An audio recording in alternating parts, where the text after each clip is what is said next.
Olá, meu povo! Muito bom dia, muito boa tarde, muito boa noite, um bom período de 24 horas para você que está me assistindo. Se você caiu de paraquedas, prazer, meu nome é Fernando Alba. Assim, quer mais informações, pode ir lá pro vídeo institucional do canal, mas basicamente sou um pequeno poupador que gosta de fazer análise de balanços de empresas, com o intuito de construir patrimônio no método do buy and hold. E eu não sou analista nem nada do tipo, tá? Não tenho certificação, formação na área. Isso aqui é um projeto pessoal apenas para mim e que eu compartilho com vocês para caso vocês também estejam estudando a empresa, sempre para desse pressuposto, para nós conseguirmos ter insights conjuntos sobre as empresas que estamos analisando. De forma alguma, isso é uma recomendação de investimento, isso não é, né? De forma alguma seria. E eu não tenho formação, autoridade para induzir alguma recomendação, algum tom professoral sobre os temas do canal, tá? Eu aplico isso porque eu não falo isso porque não só por questões regulamentares, nem por questões de regulamentação, porque eu sei que a CVM nunca vai ver meu canal, mas por questão também de que eu não quero que vocês só vejam o que eu falo, ah, não, essa empresa eu achei boa, aí vocês vão lá e compram. Eu não quero que vocês façam copy trade, eu quero que vocês aprendam junto comigo. Quero construir uma comunidade centrada nisso, tá? E eu vou falar um pouco mais baixo nesse vídeo, eu peço perdão, porque caso vocês tenham visto os outros vídeos, eu geralmente falo assim, mais alto, porque eu moro sozinho, só que hoje não é o caso, então, enfim, tem que falar um pouco mais baixo, até porque são 4 da manhã quando eu gravo, então, enfim. E eu também vou prestar atenção para falar um pouco mais devagar, porque eu percebi, vendo o último vídeo que eu postei da Sanepar, que eu comi bastante sílaba naquele vídeo, então, dá pra entender, tá? Deixando bem claro, eu recomendo quem quiser ver que assista o vídeo, mas eu vou melhorar daqui pra frente em relação a isso, tá? Vou prestar mais atenção, certo? E só mais uma coisa de começar o vídeo. Eu tenho um programinha aqui pro canal para as próximas semanas, tá? E daqui a pouco nós vamos começar a falar de estoques, tá? Eu tenho o intuito de nas próximas semanas fazer mais 3 ações brasileiras, que no caso seriam, se tudo der certo, posso acabar mudando, porque com todo o respeito quem manda no canal sou eu, mas fazer um vídeo sobre Hydrogazil, um vídeo sobre Bimob, como foi pedido por um espectador nos comentários, e também de alguma empresa, enfim, mais alguma empresa que eu já tinha analisado há muito tempo atrás, que eu tô curioso para reanalisar, e mais depois eu já irei para estoques, porque eu acho que aqui o aprendizado a gente não tem que se restringir a um viés nacional, primeiramente, tá? A gente tá aprendendo nessa empresa, a gente pode ir nessa empresa do Brasil, no Azerbaijão, na Turquia, no diabo que o parta. Então, vou também utilizar esse conceito de aprendizado continuado, certo? Mas enfim, sem mais delongas, vamos agora para o que interessa, porque vocês clicaram no vídeo e viram no título. Hoje é a análise da Track and Field. Dessa vez eu acertei o botão do OBS. Enfim, é uma análise sobre a Track and Field. Se você conhece meu canal, não conhece, pode clicar aqui no canal, recomendo ver os outros vídeos. Mas eu gosto de fazer análise de empresas, principalmente aquelas que não estão muito no olho do furacão, né, que as pessoas mais falam, porque, no geral, quando a gente analisa empresas que a gente já ouviu falar, que o pessoal fala, a gente já vai com um viés pré-concebido para analisar essa empresa. Então, mas Fernando, você faz a empresa, por que você nunca analisou uma Petrobras, uma WEG? Porque, meu, você que tá me assistindo, você que tá me assistindo, você tem algum interesse pro mercado de capitais. Se você tem algum interesse pro mercado de capitais, você já tem algum tipo de viés, algum tipo de opinião pré-formada sobre essas duas empresas, tá? E até no caso da Petrobras, tá nem por questão de mercado de capitais. Então, sabe, não é dali que a gente vai extrair a nossa maior fonte de conhecimento. Eu sempre defendo que a gente estude, né? Não é à toa que eu sempre falo que eu não sou professor nem nada, eu sou apenas um cara que eu estudei por fora coisa de investimento e aqui é uma mera aplicação do aprendizado que me foi transmitido. Mas eu acho que pra gente, se o nosso método de estudo vai ser a partir da prática, a gente tem que selecionar muito bem a nossa prática. Tudo bem nós analisarmos empresas que estão no olho do furacão, nem todo mundo fala, e que são muito bem conceituadas, como uma VEG da vida, mas quando a gente vai para uma empresa sem ter nenhuma opinião, sem nunca ter ouvido falar, pelo menos no meu prisma do mercado de capitais, né, eu acho muito mais interessante que ali a gente não tem nenhum preconceito, porque, por exemplo, VEG é uma empresa que deu muito retorno nos últimos anos. Você vai analisar uma VEG já com esse viés de, putz, isso aqui é um bom negócio. Não tô falando que isso é ou não, porque eu não analisei aqui no canal. Mas você já vai com esse viés.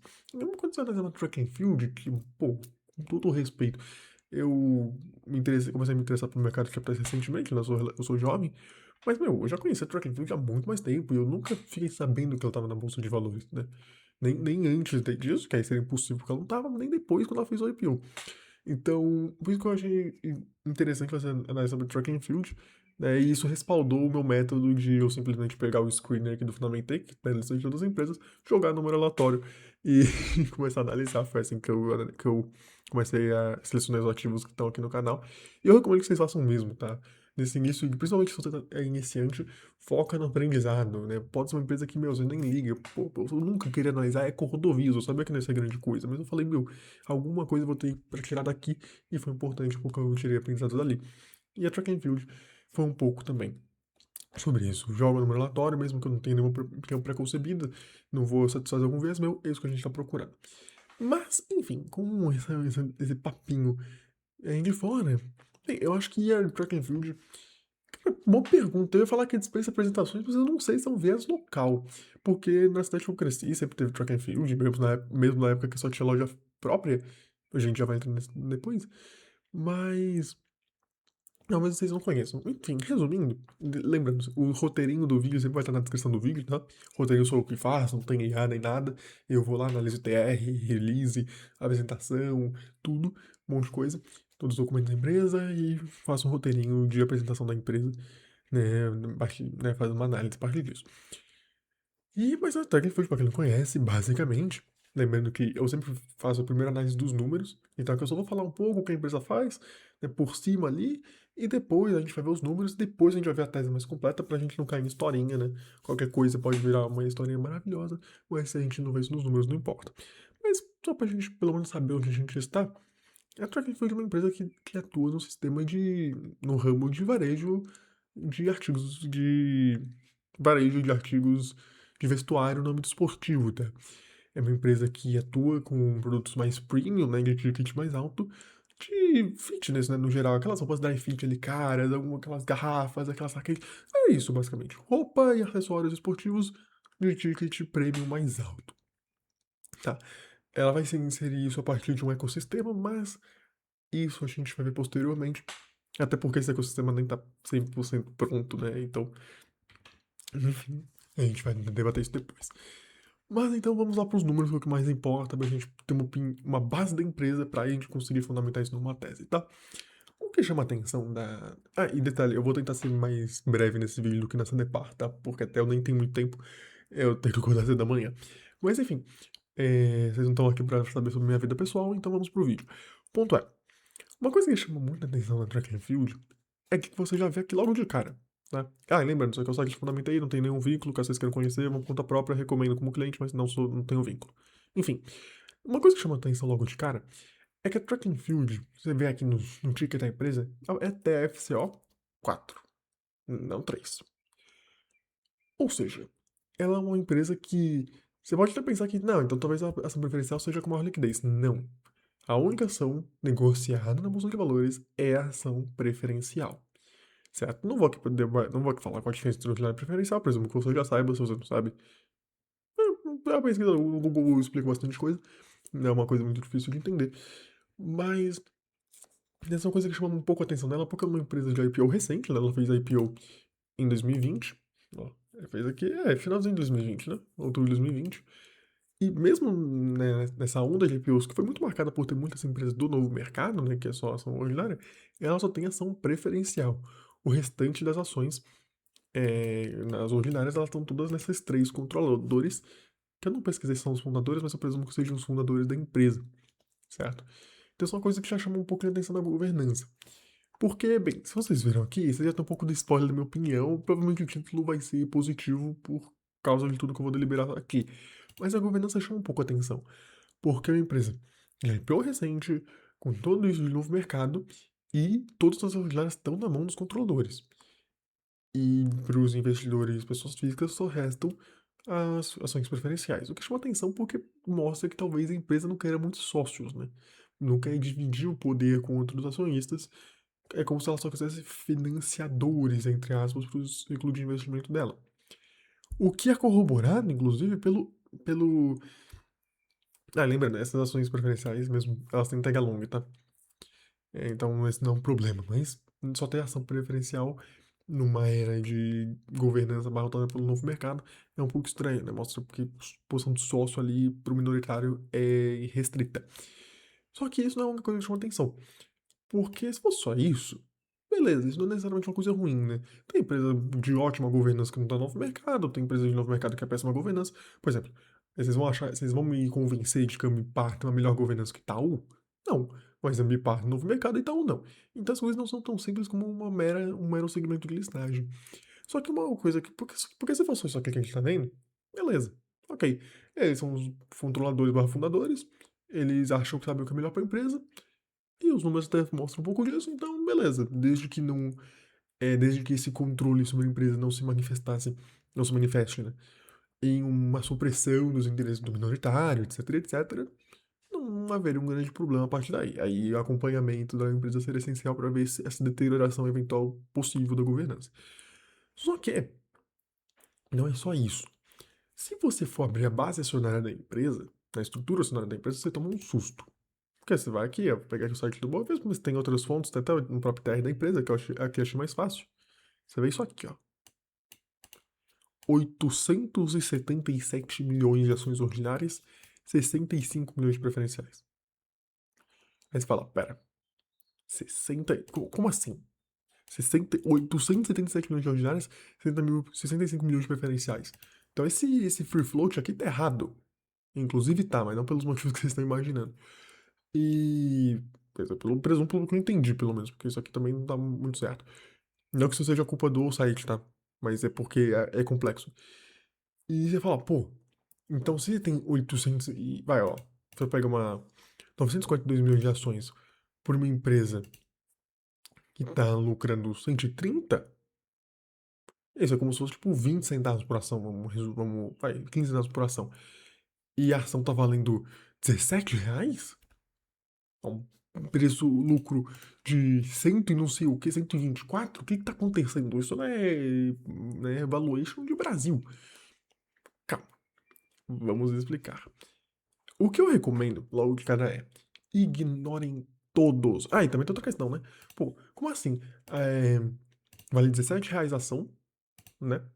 E tem 942 milhões de ações, o que faria o valuation da empresa ser 17 bilhões, mas a empresa só vale 2,7 bilhões. Tá muita coisa não batendo, né? Então, primeiramente, o que eu recomendo a coisa prática é ignore o preço, tá? Qualquer indicador que tenha relação com o preço. Né? O preço sobre lucro, né? Price earnings, preço sobre EBITDA, preço sobre fluxo de caixa, tudo. Tá? Quando vocês forem analisar esses indicadores, não sei porque vocês fariam isso, eu não gosto dessa abordagem, mas tudo bem.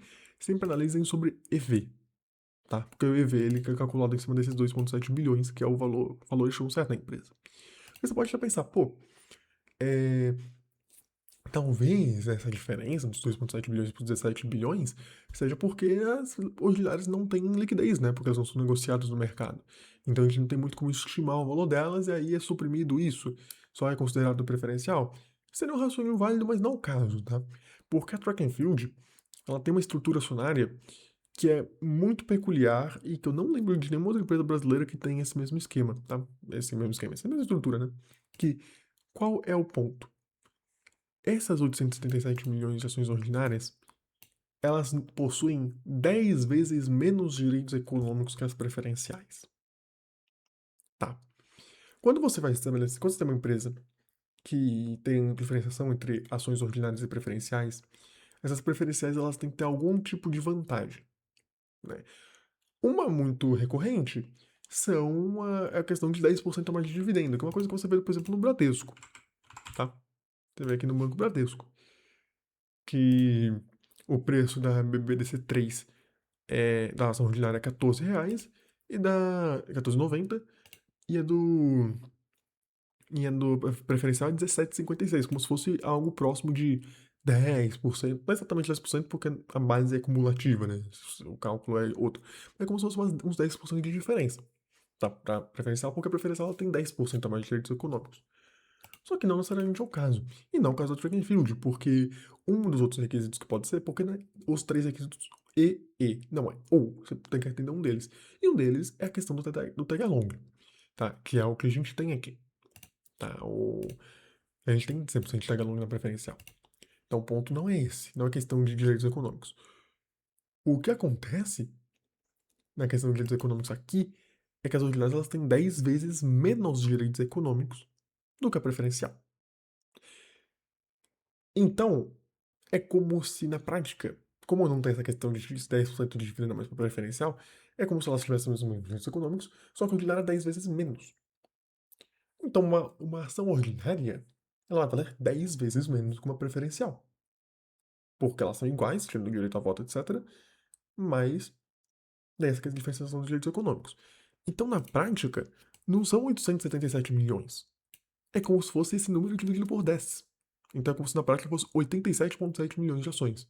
Aí aqui as coisas vão fazer mais sentido.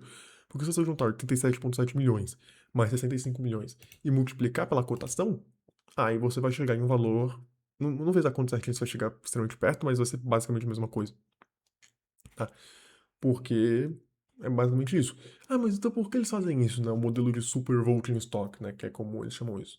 É para manter o controle da empresa, né? Porque mesmo que eventualmente tenha alguma mudança, eles vão ter um maior número de ações ordinárias, né? As ações ordinárias eles têm um maior número, porque mesmo que elas representem mesmo menos direitos econômicos, elas possuem um número nominal maior. Então é um método da governança de manter ainda mais o controle da empresa para eles mesmos, tá? Então é uma governança que você já fica um pouco assim, né? Só tem preferencial. E, tipo, e por conta desse método, os ditadores ficam muito torcidos, porque só que ele tá calculando esse preço. Ele tá pegando o número de ações.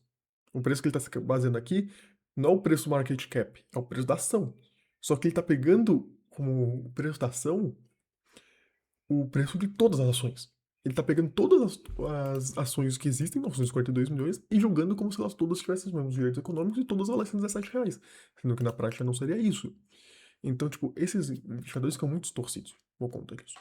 Então, por isso que eu falo, nesse caso, pega e vê. Que é que você vai pegar o market cap mesmo da empresa e vê a mesma coisa que o market cap, tá? Mas nesse caso até que é, basicamente, né? Você vai ver que é uma diferença muito marginal. Isso a gente vai ver na estrutura de capital. O Enterprise Value ele considera a dívida que a empresa tem e a Track and Field não possui dívida. Então, mas essa é uma coisa que a gente vai ver depois. Mas uma coisa que você já fica um pouco de olho na governança, né? Pô, só preferencial com IPO recente, toda essa tramóia para manter na estrutura acionária para manter o controle mais né, na mão dos controladores. Tipo, né, sem nenhuma liquidez na ordinária, né? Nem liquidez, né? Porque nem tem negociação, nunca teve. E, e além disso, também tem a questão de que a remuneração deles é bem alta, né? 13% do lucro vai para a remuneração dos executivos, que inclusive um deles é um dos três acionistas, né? Esse tal de Frederico Wagner. Não conheço, obviamente, mas enfim. Então você já fica um pouco assim, né? Pô, por que a empresa tá tão restringindo assim o acesso minoritário, né? Por que ele tá tão assim, deixando o minoritário de lado, não querendo que ele interfira na empresa, que ele não tenha direito, basicamente, sobre uma empresa que não é econômico? É uma governança que você já fica muito assim, né? Parece que a empresa não quer sócios, quer apenas financiadores, como eu falei mais cedo. Só que aí que a gente tem que entrar numa questão, tá? Tem algumas coisas de governança que a gente pode estabelecer como critérios rígidos na pedra. Então, por exemplo, uma ação que tem 0% de tag along, você não vai investir. Porque qualquer tramóia, essa área de venda, de controle e tal, você tá destruído, né? Então tem algumas coisas que são muito primordiais. Só que aqui não é o caso, né? Como a gente foi pensando no próprio exemplo do Free Float, do Free Float, tem um Free Float decente, não é exatamente esse valor, tá? Se você calcular o Free Float das preferenciais, vai dar algo em torno de 33%, mas pelo que eu fiz as contas, ok, tudo bem, não é um grande problema aqui. Perdi a aba, legal. É aqui. Ok, tudo bem, Free Float de 33% é razoável. Sobretudo a base acionária, né? Incluindo as ordinárias. Aí, mas ok. Tem tag along de 100%. Ah, não tá. Putz, minha webcam tá tapando. Tem 100% aqui, tá? Perdão, agora que eu vi no OBS que tá tapando, mas tem 100%, tá? Confia em mim. Será que eu consigo reduzir reduzir um pouquinho a câmera, né? Isso, pronto, acho que tá melhor agora. Tem 100% de tag along aqui. Deixa eu colocar um pouco mais de zoom na página também. Perfeito. Então, tipo, esses viés mais fundamentais não estão sendo violados. O que a gente tá vendo é uma empresa que tem controladores, que são 3 controladores que basicamente fundaram a empresa, e que querem muito manter o controle para si próprios. E não querem deixar o sócio interferir de forma alguma, sendo toda essa tramóia legítima, né? Legal, lógico. Totalmente legítimo e legal. Não ilegal, e legal. Fazendo tudo isso para manter o controle para eles mesmos, com uma remuneração alta dos executivos, etc, etc. Qual seria o risco de um negócio desse? A empresa começar a suprimir os direitos minoritários. Não vamos gerar valor para os minoritários, porque lembrando, uma empresa tem muitos stakeholders, né, muitos interessados. Ela poderia, por exemplo, começar a pegar muita dívida e os stakeholders ser o credor, como no caso da Eco-Rodovias. Então poderia ter muitas frentes. Então aqui é um sinal de alerta, mas não é uma coisa necessariamente ruim, porque enquanto o direito dos minoritários não estiverem sendo algo ativamente suprimidos, ok, é só uma empresa que ela quer muito manter o controle na mão dos controladores. Mas se os controladores não começarem a suprimir os direitos minoritários no geral, né, e continuarem mantendo, gerando valor a eles, não é necessariamente entre si um problema, tá? Não é um problema para você simplesmente falar que a empresa não dá para investir, tá? E aí você fala, tá, mas são todos esses riscos, né, dos controladores não querem gerar valor para os minoritários, né, querem boicotar os minoritários de alguma forma. E tá, esses riscos estão acontecendo? Pelo que a gente tá vendo, não, tá? Então, apesar de todos os governantes que vocês devem ficar de olho, não é uma coisa calcar na pedra. Calcar na pedra. A gente tem que analisar no contexto. E no contexto, enquanto a coisa não piorar, o que não tem sinal de que vai piorar, a gente tem que ver se a geração de valor do minério tá sendo mantida. E nós vamos ver aqui que está. Tá? Então, com todo esse asterisco sobre a governança que eu acho importante salientar, porque é uma coisa complexa, vamos para os balanços, que é o que a gente mais gosta de fazer aqui. Tá. Eu vou dar uma agilizada, já tá 20 minutos de vídeo, meu Deus. Mas enfim.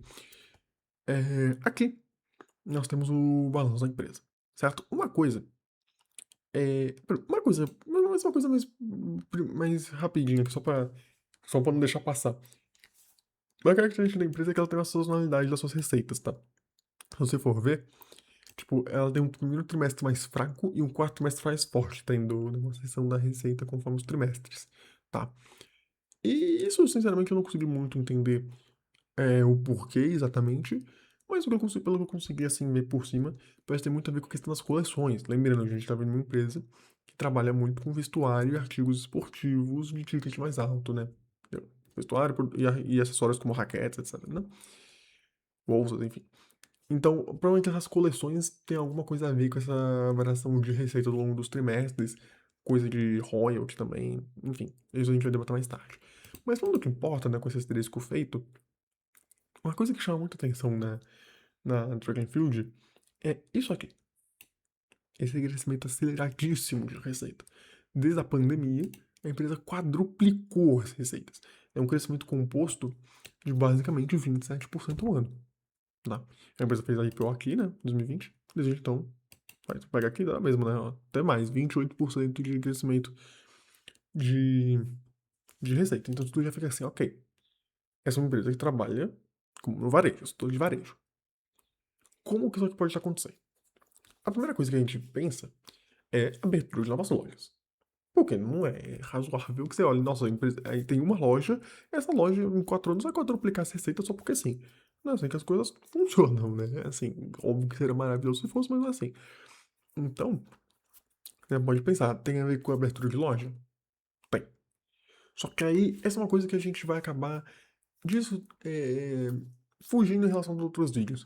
É muito difícil a gente entender a track and field sem a gente entender a tese de uma forma mais profunda. Então, aqui já no início dos números, eu já vou falar algumas coisas referentes à tese mais profunda da empresa, mas quando a gente for falar da tese, que a gente vai falar eventualmente, aí eu retomo tudo e faço mais aprofundado. Vou manter o mínimo possível. Mas o que que tem nesse crescimento de receita por parte da Track and Field? Qual é o mistério? Muito simples. A empresa, ela trabalha sob um modelo de franqueados.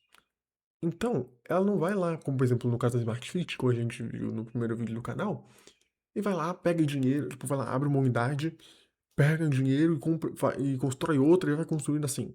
Não é assim que ela funciona, tá? E se você for pegar, inclusive, o número de lojas próprias da Track and Field, está bem estabilizado nos últimos anos, lojas, né? Não existe eh, um crescimento muito robusto. No último ano cresceu um pouquinho, mas sempre tá ali na faixa dos 40 e alguma coisa. O que cresceu muito é o número de lojas franqueadas, porque desde uma década para cá, a empresa começou a atuar muito com lojas franqueadas, porque aí ela não tem gasto de capital nenhum, né? Ela vai lá, permite as franquias, né? A empresa alega que tem um supervisionamento muito grande dos franqueados, de que são selecionados a dedo, enfim. Aí a questão de expertise da empresa, enfim. Mas aí vai lá, o franqueado, ele vai lá, ele compra, ele gasta, faz toda a infraestrutura de obra, etc. E a empresa em si não gasta um centavo, só, né, fornece a marca, etc e tal, para que aí o franqueado ele compra os produtos da própria matriz e paga os royalties, tá?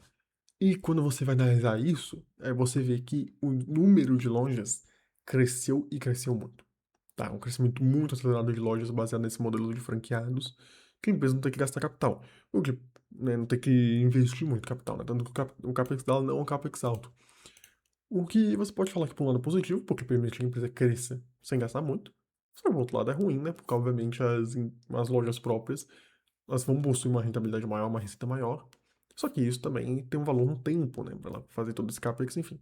Então, por um lado, ela consegue crescer rápido sem caixa, mas ela não consegue tirar o máximo da rentabilidade possível, como a Smart Fit, por exemplo, consegue. Não estou querendo comparar os dois negócios, são coisas completamente diferentes, mas só que nós temos duas formas de crescimento, e a Track and Field é esse modelo mais franqueado. Só que não é só isso. Isso é insuficiente para a gente explicar o crescimento de receitas massivo da Track and Field. Que tem outras duas coisas, tá? Que foram muito importantes. Primeiro é a questão do Omnichannel, tá? A Track and Field ela não é simplesmente uma loja. E é meio fácil falar isso, né? Hoje todo mundo fala de Omnichannel, etc. Mas o que pega da Track and Field é que conforme ela vai ampliando o número de lojas, isso fornece uma base para ela ampliar o e-commerce, tá? E ampliar novas frentes de venda. Isso a gente vai explicar mais pra frente. Então, isso também aumenta a receita. Porque nós temos, por exemplo, linhas de. Por exemplo, o e-commerce do 2024 para 2025 cresceu 57%. Porque essas novas lojas permitiram que, que essas próprias lojas elas funcionassem como centros de distribuição locais, pelas cidades, pelas regiões que elas estão inseridas, né?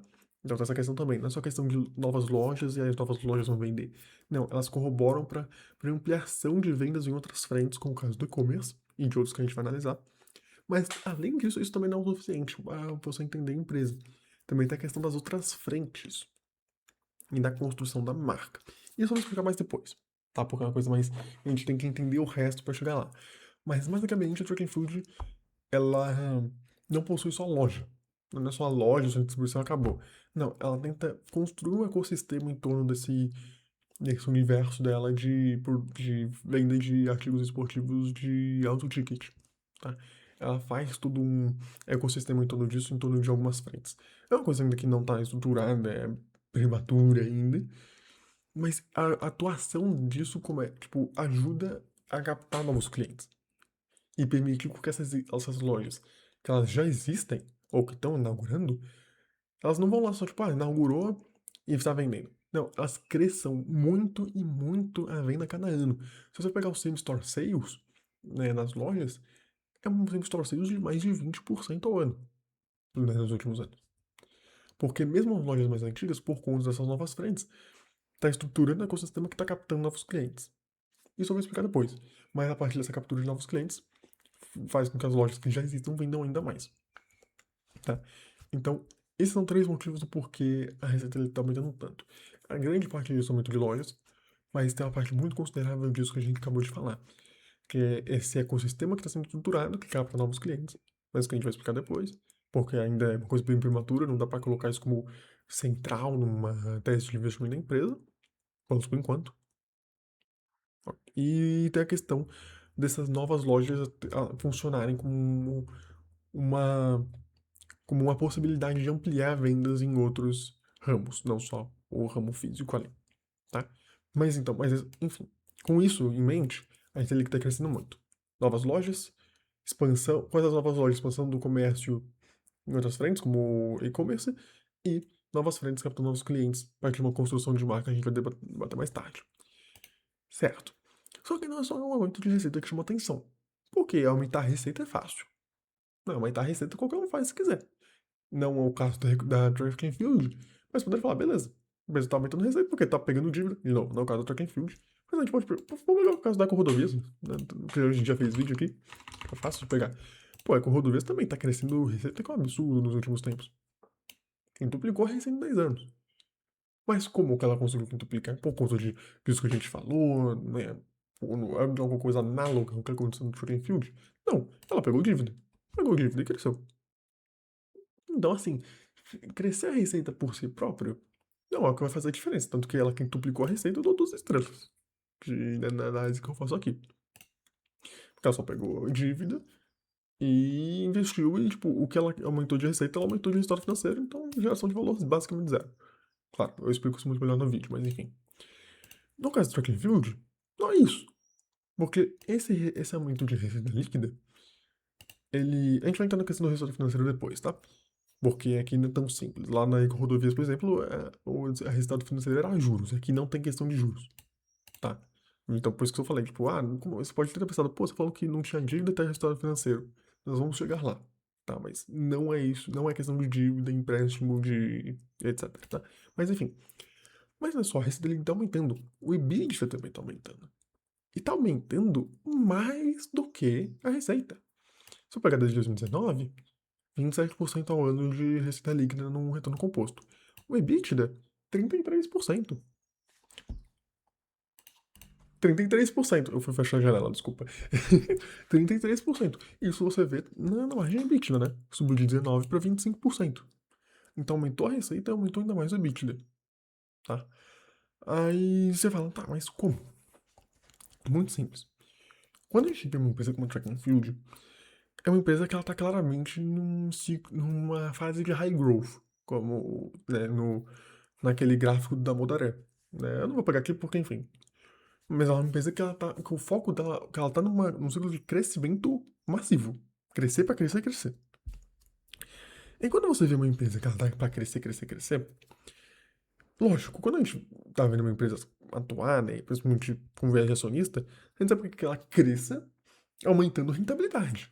Aumenta a receita, aumenta mais lucro e tudo mais. Só que aí também eu quero, sei lá, eu quero R$ 1 milhão na minha conta. É uma coisa não só assim que, não é assim que as coisas funcionam. Você não vai crescer necessariamente conseguindo rentabilidade junto. Muitas vezes, o que mais importa numa empresa que ela está crescendo, ela conseguir crescer a receita, mesmo abrindo um pouco mão de margem. Ela crescer. E mesmo diminuindo um pouco a rentabilidade, você conseguir ver que aquela queda de rentabilidade é uma coisa ali que ela está fazendo para ampliar a venda, para ampliar a base de clientes, etc e tal, para se beneficiar disso no futuro, né? Com uma base de clientes já estabelecida e tal. Famoso, você lucra um pouco menos agora que tá abrindo a loja, para depois você atrair um eleitor, desculpa, uma clientela. Eu tirei eleitorado. Uma clientela, para aí depois você conseguir rentabilizar em cima dessa clientela. Tanto que se você for ver o da Modara falando disso, você vê que um indicador que ele recomenda muito, indicador ele não recomenda, né? Mas enfim, um indicador adequado seria o de EV, Enterprise Value, sobre as vendas. Né, pra você ver justamente como que ela tá vendendo. Ela tá vendendo bastante. Ok, se ela tá vendendo bastante é o que importa. A não ser que, claro, ela esteja perdendo da rentabilidade. Aí tem que analisar isso qualitativamente. Só que a Track and Field poderia se encaixar nisso aqui, né? De vamos crescer, e abrir um pouquinho mão de margem pra conseguir crescer ainda mais. O que é uma coisa que a gente vai ver que até acontece de certa forma, mas a gente não vê isso muito na Nvidia, né? A gente vê que mesmo crescendo e crescendo pra cacete, o EBITDA tá aumentando. Então ela tá conseguindo crescer, crescer, conseguindo ainda mais a rentabilidade, tá? Claro, isso também tem um pouco a ver aqui com a questão de escala em algumas frentes, mas ela tá conseguindo crescer mais o EBITDA do que a receita mesmo num ciclo de alto crescimento. O que a gente vai ver que, porque você pode até falar, putz, mas Fernando, mas aí deve ser questão do EBITDA, né? A empresa vai lá, como ela tá receitando mais, ela tem que comprar mais de fornecedor, e assim, comprando mais de fornecedor, ela consegue maior poder de barganha e assim baratear. Mas não é o caso. Se a gente for ver aqui na Morningstar, né, que pega todos os dados, a gente vê que a margem bruta da empresa ela tá estável aqui. Tipo, aqui ficou bastante instável, mas aqui, ó, 57, 60%. Fica nisso. Tem um pouco de ruído com os releases, tá? Mas os releases ficam nessa faixa, vai ficar 55, 58, por aí. Fica nessa faixa. E é uma oscilação aparentemente aleatória. A gente vai ver que não é. Mas não é. Mas a gente claramente vê que a questão não tá no lucro bruto. Porque a EBITDA está crescendo, a margem operacional está crescendo, mas a margem bruta não está mudando, ela está só oscilando. Enquanto a margem EBITDA está subindo em linha reta. Por quê? Por conta do modelo de franqueados, que é um modelo que exige um asset light menor, etc., ela consegue diluir os custos operacionais. Porque, isso até a gente consegue ver aqui, quando uma empresa, depois do lucro bruto, né, ou seja, quando você já computou os gastos com o produto que você está fabricando, você tem dois tipos de custos depois, que é os custos com venda e os custos administrativos. Numa empresa que está crescendo muito, é quase impossível você conseguir diluir muitos custos administrativos. Se você tem mais lojas, você vai ter que ter mais diretor, enfim, etc e tal. Então, não é o caso do SG&A. Você vai, tipo, que também está crescendo ali uma patamar, né, condizente com, com a receita. Tá? Então não é aqui o ponto.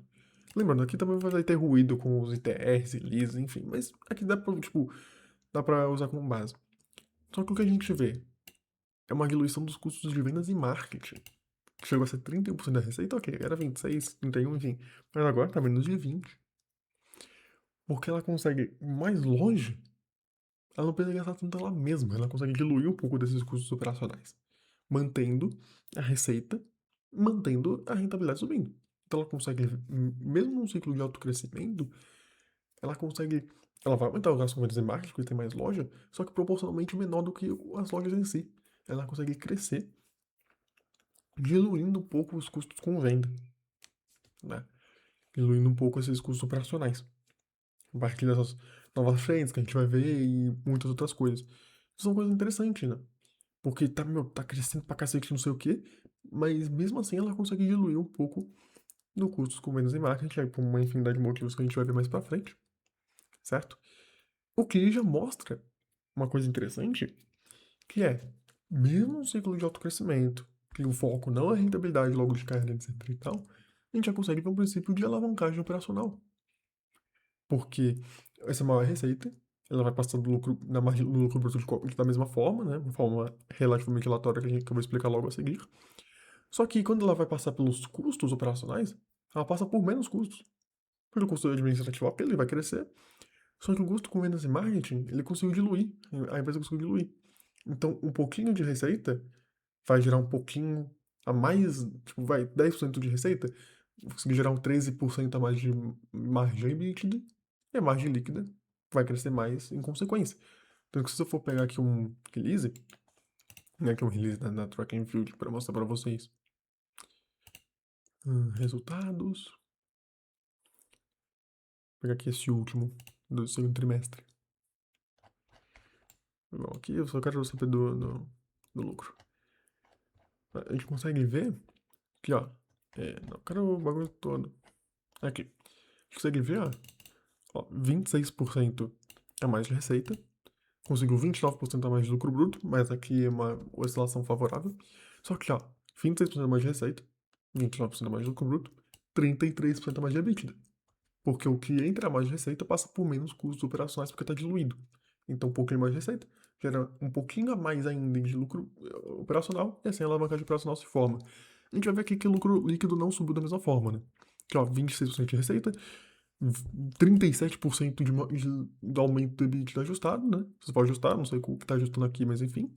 Dá pra, se o ajuste for incorreto ou inadequado, 33% já demonstra o que eu estou falando. E o lucro líquido, 29,5%. Só que se a gente for ver o lucro líquido ajustado, é 36%, tá? E eu não sei exatamente o que ele está ajustando aqui, mas isso aqui pode estar muito certo, porque a gente vai ver que o lucro líquido, a margem líquida está caindo por conta, né, se você for pegar aqui no balanço, né, caiu aqui de, né, não caiu tanto, mas tá caindo nos últimos anos, ó, 18 para 14, por conta de algo estratégico para a empresa, que não passa por essa questão de alavancagem operacional. Mas aí eu vou ter que contextualizar depois, que a gente vai ver isso em breve. Então, tipo, mesmo num ciclo de crescimento muito forte, ela consegue fazer um princípio de alavancagem operacional. O que deixa um pouco a questão, né? Imagina quando a empresa ela se tudo der certo, lógico, tem muito risco, tem riscos, né? Como qualquer tipo de renda variável, operação na economia real. Imagina quando eventualmente ela conseguir crescer, crescer e virar a questão da escala, né?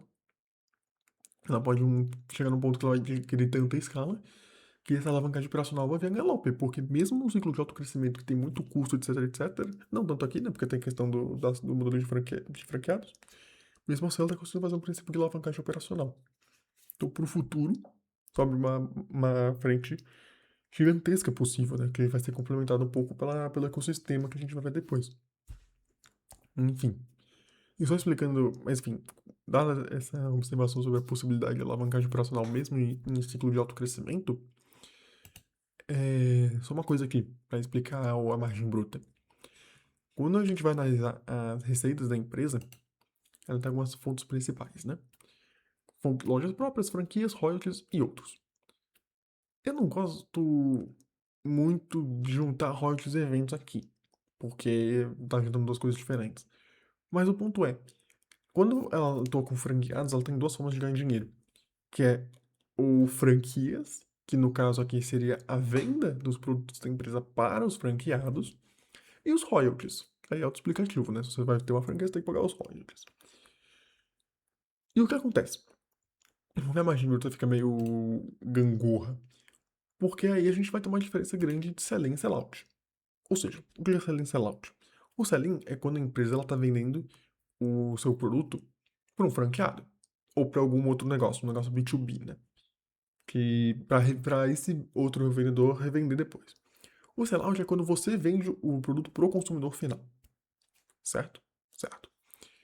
E a margem bruta é muito impactada por isso, porque naturalmente o sell-out ele vai ter uma rentabilidade maior, porque você está vendendo para o consumidor final de forma direta ali.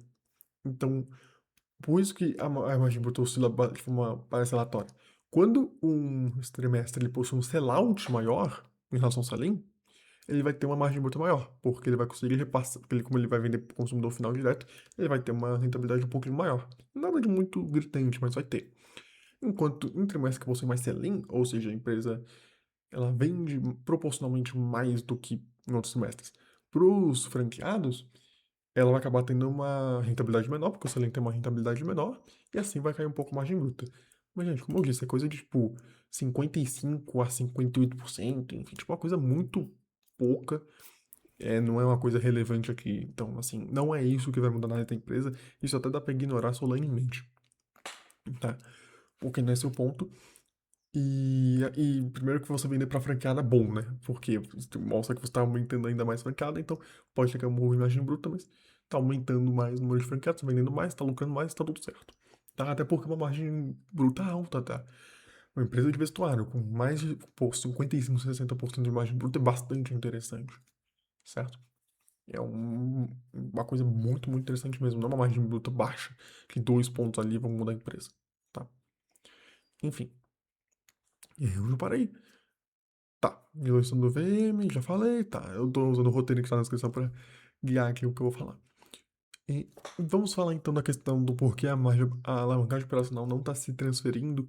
Não que esse seja o foco, tá? A alavancagem operacional, você não tem que visar a alavancagem operacional numa empresa que tá em high growth, pelo amor de Deus. Mas você pode estar falando, tá, mas então por que isso não tá se transferindo da margem líquida pro lucro líquido? Aí é uma questão simples, né? Tem alguma coisa entre a margem líquida e o lucro que está fazendo isso não acontecer. E aí as coisas ficam simples. Imposto não vai ser, porque imposto não tem, a não ser que seja não recorrente, não vai ser o ponto. Aí sobra para a depreciação, amortização e o resultado financeiro, né? E aqui a gente vai ver o ponto que faz essa alavancagem operacional não chegando no lucro líquido. E aqui você vai entender porque, nossa, mas a margem líquida está caindo. Você vai ver porque isso aqui não importa. E isso não é uma coisa para se preocupar, tá? E vamos lá. Porque você percebe aqui, tá, a margem líquida tá caindo, porque ok, tá subindo a receita, tá subindo a EBITDA ainda mais, só que tá disparando depreciação, amortização e resultado financeiro. Enquanto desde 2019 subiu 33% o EBITDA, meu Deus do céu, 33% composto EBITDA, a depreciação e amortização subiu, não tá fazendo cálculo, mas também, tipo, subiu 4 vezes aqui, desde que subiu 12 vezes. O resultado financeiro que chegou a ser 5, tá menos 24. Então a diferença foi significativa e sobe, né, tipo, bate mais no resultado do que o aumento do EBITDA. Mas por quê? Vamos lá. Vamos pela depreciação e amortização primeiro, porque é mais fácil. A depreciação e amortização ela tá aumentando muito por conta de dois fatores principais. Tá? Tem outros. Tem a questão de móveis, maquinário, equipamento eletrônico, enfim, que é coisa normal da operação. Aí quanto mais cresce, aí vai a galope, normal. Só que tem duas coisas que aí que são o que tá mais puxando essa amortização. Eu acho que vou puxar isso pra vocês. Deixa eu ver onde tá no roteiro físico, onde tá a nota explicativa certinho. Essa amortização. Não, essa amortização tá onde? Nota explicativa. 9. Acho que é a 9. Nota explicativa 9. Acho que é 9 e 10, né? Aqui é 3, não. Tá bem lá pra baixo ainda. Aqui é 17. Eu já fui mais. Aqui, pronto. Aqui tá no 6, 8, 9. Beleza. E eles têm máquinas, equipamentos, instalações. Enfim, normal. Só que tem esse ponto aqui, ó. Benfeitorias em imóveis de terceiros. Tá? Que aí teve um salto a galope. Que esse não é o único, tá? Porque você pode falar, mas não é tanta diferença. Calma, a gente vai ver depois. Porque tem o benfeitorias em imóveis de terceiros e tem o software. Que são o que está mais proporcionando esse aumento do EBITDA. Aumento do EBITDA da depreciação da amortização. Certo? Aí você fala, nossa, então que ruim, né? Isso é uma coisa ruim? A gente vai ver que não. E muito pelo contrário, isso é uma coisa muito boa. Que qual é o ponto do software? O software é mais fácil de se entender. O software é a questão da. Lembra que eu falei mais cedo? Que a empresa ela tem um ecossistema e que o, a receita líquida ela é impulsionada pelas novas frentes que captam clientes, que captam pessoas para se tornarem clientes da empresa. Uma dessas formas dela captar clientes por fora do negócio core da empresa para elas se tornarem clientes é através de uma frente. Tem outras, tá? Mas esse é o ponto principal, que é a TF Sports. A TF Sports, ela consiste num aplicativo, né? Um projeto é um aplicativo em que ela uniria as pessoas, né, aos eventos esportivos. Eu não vou entrar muito aqui no detalhe, porque, enfim, mas o ponto é esse, tipo, unir pessoas, tipo, conectar essas pessoas que já estão nesse mundo fitness ali, dar um ticket ali possivelmente mais alto, etc e tal, e conectar elas a eventos. Eventos esses que ou são organizados pela Track and Field, né, por exemplo, a Open Run, né, muita gente conhece a Open Run Series, a Run Series, né, deixa eu ver se eu consigo pegar aqui tranquilamente. Vou pegar aqui a Run Series, por exemplo, que é deles. Aqui, a TF Sports, inclusive, na Track and Field, certo? E o Run Series é mais conhecido, mas tem outros, tipo, então eles fazem esses eventos esportivos e promovem através do aplicativo deles para chamar pessoas para os aplicativos. Porque chamando a pessoa para os aplicativos dela, ela consegue ali fazer né, uma expertise ali de dados, informações e captar clientes para a plataforma dela, para a empresa dela, né? Então, a Track vai lá, trabalha essa vertical de conectar as pessoas no mundo fitness a eventos, e assim promove os produtos dela e converte essas pessoas para serem clientes dela. E aí aqui a gente está vendo esse aumento massivo do software, porque isso envolve, lógico, todo um investimento em software, ou aplicativo, justamente. Né? Então, muito dessa amortização é por conta da depreciação e amortização desse software utilizado para desenvolver a TF Sports e outras frentes também. Então, isso aqui é aumento da depreciação. Tá, mas isso é tudo uma frente que pode contribuir muito com a tese da empresa que a gente vai ver logo depois, só que está longe de ser um problema. Tá? Então, é uma coisa que, não que isso seja necessariamente uma depreciação, amortização sobrevalorizada, acho que até tem um viés disso, mas esse não é o ponto. O ponto é de que, realmente, isso aqui é um investimento. Né? Então, nossa, a depreciação amortização subiu. Beleza. Está sendo utilizado para investir numa frente de empresa que pode gerar muito valor no futuro. E a questão da prefeitura em imóveis de terceiros também entra um pouco na questão de talvez a depreciação estar um pouco sobrevalorizada porque ela está sendo depreciada pelo prazo de vigência dos contratos. O que, bem, aí se a empresa renovar o contrato, aí Você não vai pensar mais nada e a benfeitoria vai estar lá. Mas no que consiste essa benfeitoria? Muito simples. Vamos recorrer ao mesmo artifício que eu utilizei no vídeo da Smart Fit e vamos utilizar um exemplo da melhor cidade do Brasil, Santos, São Paulo. Sou de lá, pra quem não sabe. Então vamos pegar o exemplo da Track and Field do meu querido bairro do Boqueirão. Orgulho de ser filho do Boqueirão. Vamos lá. A Track and Field, ela tá conduzindo uma... Porque essa é uma outra coisa, né? A Track and Field, ela foca em ter esse exigir mais premium, dar um ticket mais alto. Então ela tá fazendo... Ela tem um viés de converter as lojas para ser uma experiência. Enfim, não vou entrar nesse mérito porque eu não sou cliente de Track and Field especificamente, então não sei explicar como isso funciona, mas eu sou claramente uma avenida de geração de valor porque, né, isso induz mais, assim, à clientela que ela tá querendo obter, de marketing, etc, etc. Mas então, ok, o que isso tem a ver com benfeitoria em imóveis de terceiros? Muito simples. Ela quer unificar todas as lojas dela. Ela tem 400, não sei quantas lojas, tá? E como ela quer esse viés de loja, assim, de experiência e tal, ela tá pegando as lojas dela, que eram um pouco mais. Não tinha muito. Tinha ali um padrão de tentar ser um pouco mais luxo, mas não tinha muito um padrão. Né? Eu vou dar um exemplo aqui da própria Track and Field de Santos. Se você for pegar aqui no Maps, por favor, Maps, não revele minha localização. Ficarei muito feliz se você não o fizer. Obrigado. Cadê aqui? Aqui. O Google Maps, quando ele quer ajudar, ele não ajuda, né? Enfim. Quando você vai pegar aqui, essa aqui era a Track and Field. Não, vou aqui dar um exemplo, mas é só pra vocês pegarem um exemplo, tá? Aqui aqui, ó. Essa aqui é a Track and Field. Beleza. Nossa, essa portinha aqui. Nossa, eu já entrei nessa portinha. Eu já comprei umas coisas da Track and Field no passado. Eu lembro de entrar nessa portinha. Saudades. Enfim, desde a época que eu morava em Santos. Mas beleza, o ponto é.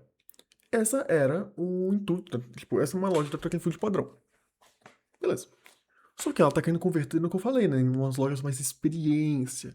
Então, o que hoje é isso aqui, né? Perdão, o que antes era isso aqui é uma loja que ok, até tem ali o seu valor, mas não tinha muito padronização, uma coisa meio assim. Ela tá convertendo pra isso aqui, ó. Aqui no próprio Google. Aqui, ó. Esse é o ponto. Tá? Esse aqui é o ponto. Ela tá ela tá promovendo um processo de conversão e reforma de todas as lojas. Claro, isso não tudo de uma vez, porque, né, 400 lojas, etc e tal. Mas ela tá tentando converter essas lojas aqui em lojas assim, uniformizadas e padronizadas, num viés mais experience, mais, né, todo esse negócio e tal. E isso entra como benfeitorias de imóveis de terceiros. Tá? Esse processo de reforma para converter as lojas no mesmo padrão de maior experiência. Então isso acaba entrando como reforma em imóveis de terceiros, e isso entra como depreciação no balanço, como a gente tá vendo aqui. Só que você pode falar, tá, mas então por que isso não seria um problema? Porque ok, tá fazendo reforma até, mas qual a contrapartida disso?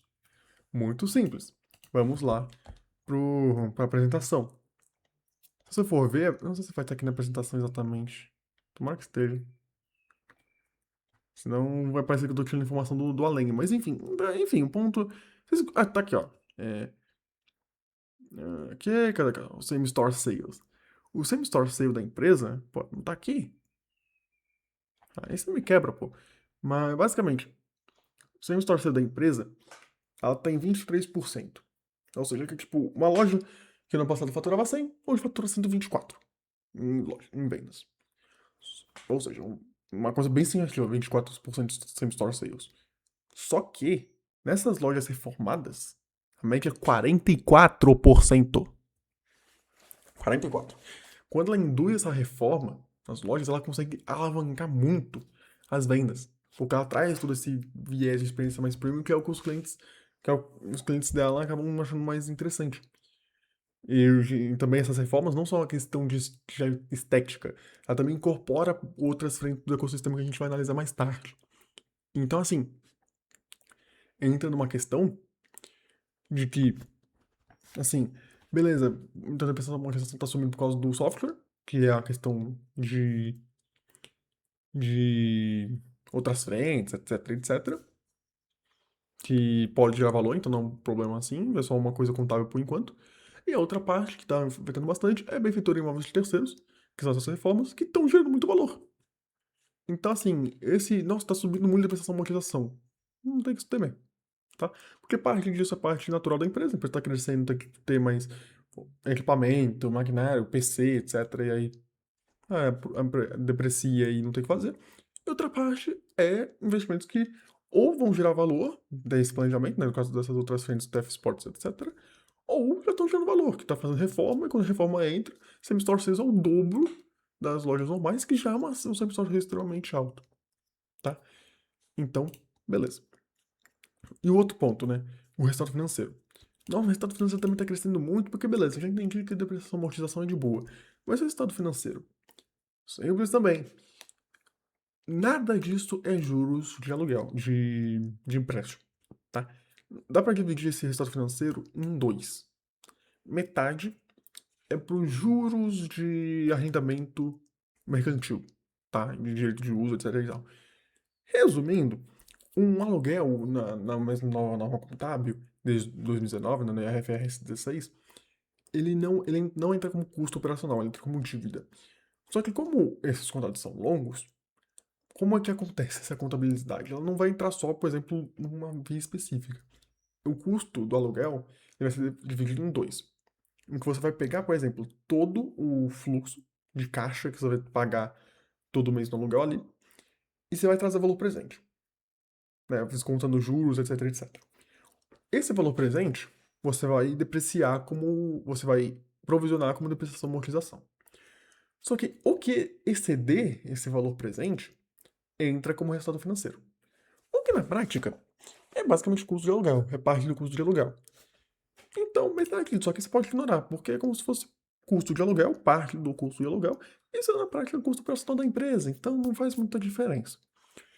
Agora, a outra metade que você deve ficar de olho, tá? Porque essa é uma coisa boa por conta da empresa. Porque isso é uma coisa boa por conta da empresa, mas um momento. Bem, voltando. Essa primeira parte a gente já falou, né? Questão de juros de aluguel. Outra parte, que é uma coisa que não necessariamente é ruim por conta da empresa, mas tem que ficar de olho, que é os descontos concedidos, certo? Basicamente, vamos supor, você vai lá numa empresa e vai comprar um produto que é R$ 100. E quando você vai comprar esse produto que é R$ 100, você vai lá, negocia com o vendedor já te dá naturalmente um desconto, você paga R$ 90. No balanço, a receita entra como 100. E esses R$ 10 de desconto, eles vão entrar apenas como negativo no resultado financeiro, como desconto concedido, certo? Então, desse resultado financeiro, 12, né, milhões basicamente, dos 24, eles entram como descontos concedidos, tá, nos produtos. Isso entra numa discussão, que obviamente uma empresa fazer isso na perpetuidade é uma coisa ruim, porque ela mostra que ela não consegue vender bem os seus produtos, e para ela conseguir vender, ela tem que dar desconto. O que é uma coisa que vai jogar contra a sua própria rentabilidade, sua margem, etc, etc. Né? Então, essa é uma coisa para ficar de olho. Você não pode ficar fazendo isso de forma eterna. Só que, para uma empresa que está crescendo muito, isso pode ser muito bom, muito interessante. Porque você atrai clientela. Você vai lá, faz uma promoção, vai atrair gente que vai usar comprar um produto seu, vai gostar do seu produto e depois vai começar a comprar produto da sua empresa e ali você não vai mais precisar fazer desconto para vender, porque você já captou o cliente inicialmente, tá? Porque uma forma de você ver se isso é verdade, você vê uma forma de você ver se a empresa está vendendo mal ou não, é você abrir o ITR, né, as demonstrações financeiras, e ver a questão de estoques. Que eu deixei separado ou não? Acho que não deixei separado. Você vai aqui no balanço patrimonial, certo? E você vai na questão dos estoques da empresa, né? Se a empresa ela não conseguir liberar muito estoque, então, tipo, ela vai lá, não conseguiu liberar estoque, o saldo de estoque ficou o mesmo de um trimestre para o outro, aí ela começa a fazer desconto, entrar muito desconto conseguido no resultado financeiro, para aí ela conseguir liberar esse estoque, isso é um problema. Porque isso mostra que ela não consegue vender o produto dela numa margem que ela se propôs a vender. Ela tendo que vender com desconto, podendo até chegar em prejuízo, para conseguir liberar o estoque, o que mostra que a empresa não está vendendo bem. Só que esse aqui não é o caso do track and field, quando você vai analisar, você está vendo que o estoque está aumentando com o tempo, só que ele está aumentando na mesma proporção da receita, que acompanha a demanda das lojas e a abertura de novas lojas. Então, não é como se ela não tivesse conseguindo vender, não é como se ela não estivesse conseguindo vender e assim ela dá desconto. Não, ela dá desconto justamente, pelo menos pela minha análise, porque assim, eu até conseguiria vender, mas eu vou dar desconto para chamar mais gente, para chamar mais clientela, para ampliar mais o leque de clientes. Então, então eu dou desconto, um pouquinho, nem é muita coisa, 12 milhões, receita de 930 milhões, é pouco. Mas ela vai lá dar um desconto ali, eventual, não porque ela não consegue vender bem, mas é para ampliar essa clientela. Então, se isso se manter para perpetuidade, ou se isso se manter na perpetuidade para uma outra empresa que você está analisando, isso é uma coisa ruim. Mas isso não se configura como uma coisa ruim no caso do track and field. Então você percebe como essa questão de alavancagem operacional, mas não está indo para o lucro líquido, margem líquida está caindo. Isso não é um problema. Porque o que faz a alavancagem operacional chegar até EBITDA, mas não chegar no lucro líquido, é metade resultado financeiro da pressão amortização. E esses dois estão muito altos, estão crescendo mais que o EBITDA e fazendo a alavancagem operacional não chegar por coisas que são benéficas à própria empresa. Resultado financeiro ela tá dando desconto para ampliar a clientela, não porque ela não está conseguindo vender bem, ela consegue vender bem e dá desconto para ampliar a clientela. E depreciação e amortização é por conta de depreciação de software que ela está usando para ampliar uma nova frente que pode gerar valor no futuro. E para a questão de reformas nas lojas, para padronizar as lojas num verniz de experiência, etc., que integra as outras frentes do ecossistema dela. E isso gera valor a partir do momento em que o Sam torceu ao dobro de lojas que não passaram por esse processo, ou que já passaram anteriormente esse processo. Então, assim, nada a preocupar aqui. São coisas, o que faz o EBIT, a depreciação amortização e o resultado financeiro subirem mais que o lucro líquido, subirem mais que o EBITDA, e assim, impactando negativamente o lucro líquido, são coisas que fazem parte e que são boas para uma empresa em high growth como a Track and Field, certo? Mas como eu falei, resultado financeiro apenas lê descontos concedidos, ela tá abrindo mão de margem para crescer, não para vender. Ela consegue abrir, ela tá abrindo um pouco de mão de margem, porque né, esse desconto concedido afeta a margem, né? Porque ela tá abrindo mão de lucro, afeta um pouquinho a margem. Fazendo isso para crescer, não só para conseguir vender, mas para conseguir, mais para crescer ainda mais. Não pode ser eterno, por sinal mostra que a empresa não vende bem, como já falei, e de dinâmica de tóxico, eu já falei também. Aí que a gente vai então para a questão da estrutura de capital. Porque tá, nossa, é lindo, uma empresa crescendo 5, o EBITDA tá crescendo não sei o que, o lucro líquido só não tá crescendo tanto, tá crescendo bastante, mas não tá crescendo na margem por conta de fatores positivos para a própria empresa. Mas como é que ela consegue financiar isso? Porque o dinheiro não dá em árvore. Você vê no caso da Smart Fit, que é o caso de lojas próprias que eu tô fazendo uma certa comparação, lá no caso da Smart Fit tá vindo queimando caixa. Queima caixa, fez o IPO, queima caixa, pega dívida, queima caixa, e assim vai. Mas é assim que ela faz esse esquema. Como a Track and Field faz? Como a gente viu, a dívida dela, o resultado financeiro dela, é composto metade por desconto concedido e metade por juros de arrendamento de aluguel e uso, enfim. A dívida aqui é a mesma coisa. Você fala, nossa, mas 0,53 de dívida líquida EBITDA. Não em dívida, tá? Isso que, como eu disse, lembra que metade disso era juros de arrendamento de aluguel? Se você for pegar aqui, onde que pega isso aqui mesmo? Agora os templates. Análise detalhada. Mais templates. Enfim. Vou pegar aqui, mais fácil de fazer por aqui. Vou pegar total, ó. Total de leasing. 156. E, bem, 123 porque ele tá descontando caixa, mas o dívida nominal é de 146. Tudo é leasing. Toda a dívida que tá aqui, ó. 146. 146. Tudo é aluguel. É aquela dinâmica que eu falei de aluguel entrar como dívida, o que na prática não é o caso, porque aluguel é como se fosse custo operacional. Então a empresa ela não possui dívida. Tá? Ela não possui dívida. O CAPEX, né, o que ela usa para crescer, está sempre dentro do FCO. Ou seja, o que ela gera de caixa é mais que o suficiente para os investimentos que a empresa faz. Tá? Então, por que ela consegue fazer isso? Pelo modelo franqueado que a gente falou. Né? O modelo de franquear é um modelo asset light, ou seja, ela não precisa investir muito, porque ela não precisa ela mesma fazer obra, comprar maquinário, coisa pra questão administrativa, mas ela não precisa ir lá fazer obra, etc, etc, pra abrir uma loja. Ela delega isso pro franqueado e cobra royalty dele. E vende mercadoria pra ele. Então, como esse modelo mais asset light, ela consegue crescer, como eu disse anteriormente, né, no momento do vídeo, ela consegue crescer bastante sem muito capex. Então, o capex que ela tem, que é para algumas lojas próprias, para ampliar a capacidade de produção, enfim, etc, etc, etc, reformas, etc, etc, etc, ela consegue fazer isso tudo dentro do fluxo de caixa. Então, como é que funciona na prática a Track and Field? Ela vai lá, abre novas lojas, e no caso de loja própria, ela abre a própria loja. No caso do franqueado, o franqueado abre a loja e ela vai lá e vende os produtos e ganha royalties do franqueado. Então, de qualquer forma, ela vai lá, abre uma loja, seja dela ou franqueado, gera caixa a partir disso, porque ela ou vende produto para o consumidor final ou para o franqueado, gera caixa, e a partir dessa geração de caixa, a Track and Field consegue pegar esse caixa, que vai crescendo cada vez mais, porque cada vez mais loja abre, e, como a modelo satellite ela não precisa abrir todas as lojas a partir dela mesma, ela consegue pegar esse caixa e investir em algumas lojas pontuais, alguma outra coisa, e assim gerar cada vez mais caixa, tá? Os franqueados proporcionam essa geração de caixa sem ela precisar investir por conta própria muito. Então, meio que vai girando a roda, né? O franqueado vai lá, abre a loja, faz ela gerar mais caixa, aí ela vai lá, pega esse capital, reforma alguma loja e tal, faz gerando mais caixa e vai rodando. Então, o CAPEX dela que ela usa para crescer está sempre dentro do fluxo de caixa, porque ela tem um modelo asset-light que gera caixa. Isso permite que ela consiga investir e crescer sem muito CAPEX, sem gastar muito investimento, e mesmo investindo tudo dentro do fluxo de caixa, acompanhando, né, fazendo o CAPEX acompanhar o fluxo de caixa, sem precisar de nenhuma dívida.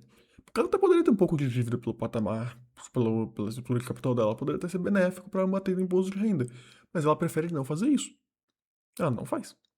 Porque ela prefere focar no core business dela. E não se preocupar com essa questão de dívida. Né? Porque, como eu mostrei lá, né? Nas receitas. Tem loja própria, que mesmo assim são 50 lojas de 400, mas ainda assim é a maior parte da receita, porque quando você tem a sua loja própria aí tá tudo em você, né? Mas tem muito aqui de franquia e royalty. Então, que é das outras 350 lojas, que ainda é uma minoria da receita, mas uma parte bem significativa. Então isso vai gerando caixa junto com as lojas próprias dela, que ela vai abrindo algumas, vai reformando outras, vai gerando mais caixa, e assim. Investe, gera mais caixa. Porque esse investimento é para ela e tem outros franqueados que colaboram com isso também, a partir dos royalties.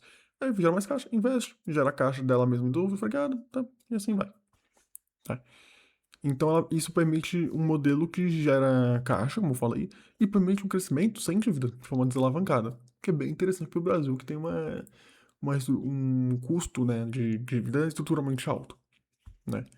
Então, e tanto que se você for ver, nos últimos tempos, o fluxo de caixa financeiro ficou muito maior do que o CAPEX.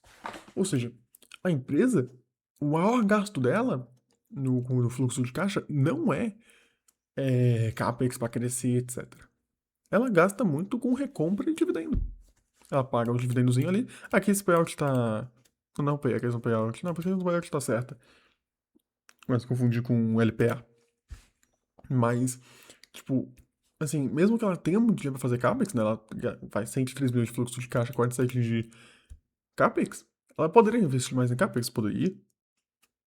Mas ela tá num patamar ela tá numa estrutura de capital tão saudável e sem dívida, né? Que o maior gasto dela é com fluxo de caixa. Vai lá, recompração, né? A gente vai ver aqui, ó. Recompração. Tudo bem, que aqui tá bem distorcido por causa da distorção da base da estrutura acionária, né? Mas recompração. Vai lá, paga algum dividendo. Vai lá, faz recompra em dividendo, como eu falei. Aí tem outra coisa também, que. Onde que eu tô aqui? Recompra de dividendos, etc. Então, tipo, aí você fala, nossa, mas Fernando, ela não poderia acelerar o ritmo de crescimento? Né? Então, em vez de pagar dividendo, fazer recompra tal, que ela gasta muito mais do que mais nisso do que com CAPEX, ela não poderia ampliar o CAPEX? Até poderia, mas ela não precisa, porque ela tá numa estrutura de capital bastante saudável. E talvez nem seja muita questão, né? Porque essa coisa que eu pensei, no início eu fiquei, pô, ela deveria usar esse dinheiro pra crescer doidado. Só que tem a questão da estrutura, ela não tem uma questão de que ela precisa estruturar o ecossistema dela, né? Você não vai fazer isso do dia pra noite. Talvez ela queira maturar um pouco mais esse ecossistema, antes de começar, antes de, né, abrir loja doidada. Já tá muito loja doidada, né? Mas ela pode, pô, vamos fazer, tomar um ritmo mais devagar, pra permitir o ecossistema maturar e as coisas funcionarem mais bonitinho.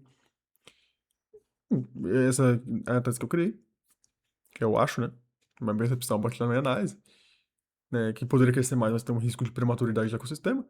Então, ela gasta mais com recompra e pagamento de dividendo.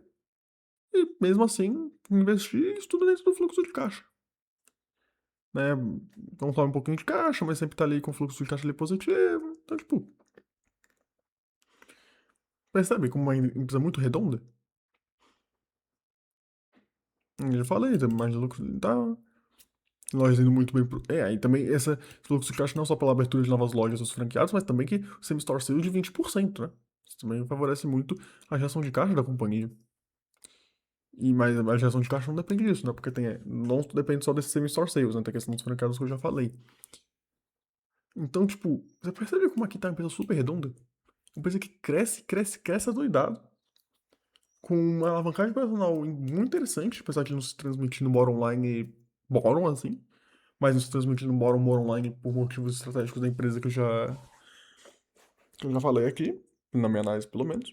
Sem dívida, com o CAPEX dentro do fluxo de caixa, conseguindo até gastar mais com o fluxo de caixa financeiro com recompra de dividendo do que com CAPEX, porque ela enxerga que talvez seja melhor por questão de prematuridade do ecossistema todo. Então, assim, redondíssima, né? Bem, mas não é só de DRE que vejo a análise de uma empresa, né?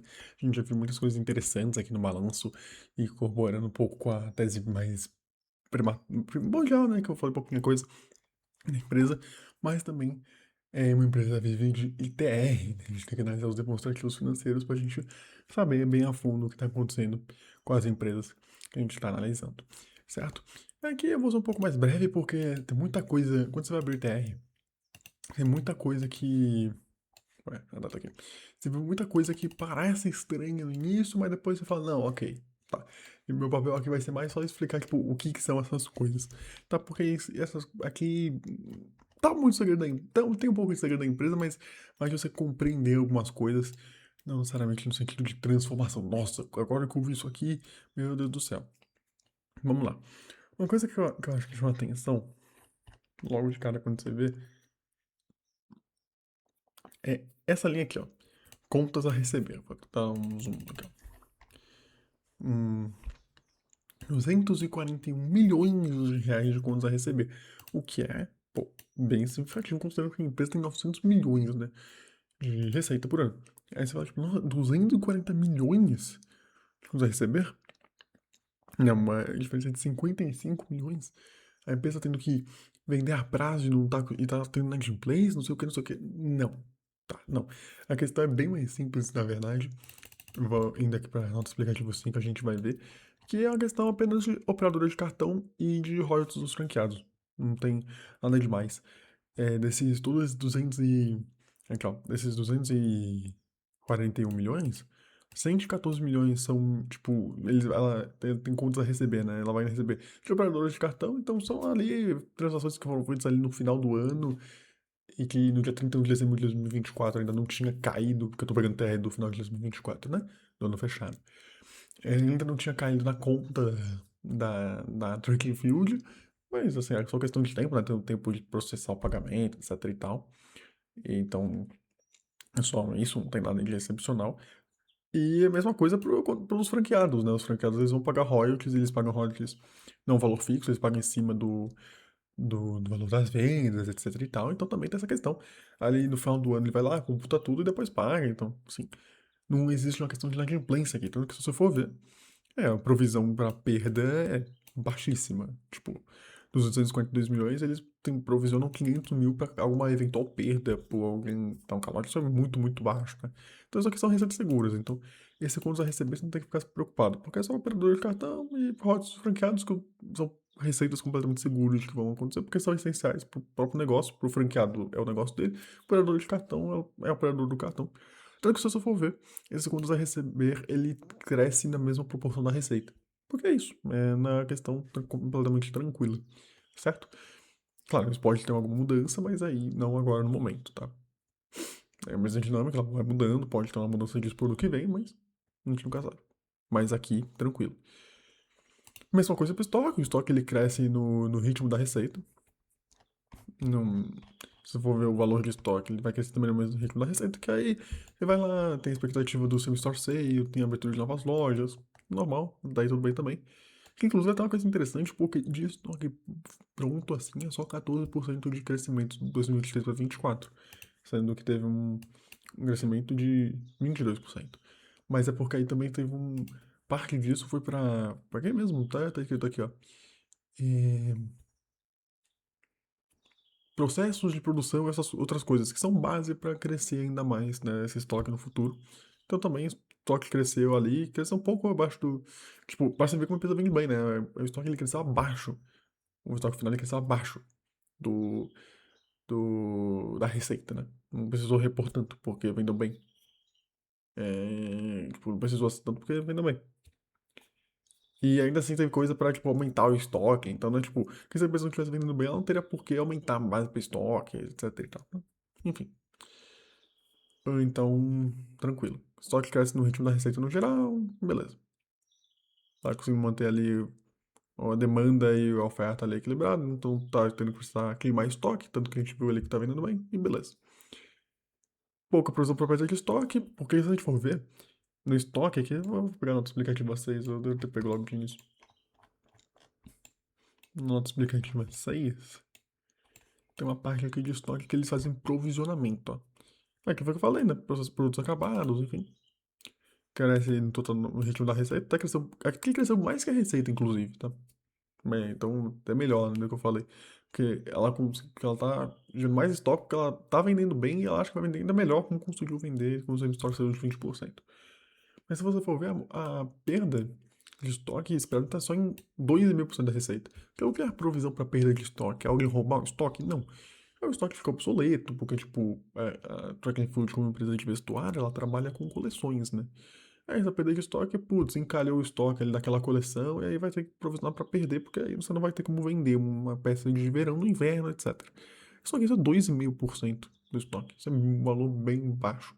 Você pega outras, por exemplo, pega a C&A, é algo próximo a 4.000%, então mostra que ela consegue vender bem, tem uma expertise nessa gestão de coleções, etc. A loja Renner também fica nessa patamar de 2 e alguma coisa. Não é isso que vai determinar a qualidade da empresa de vestuário, mas é uma coisa interessante da gente analisar, tá?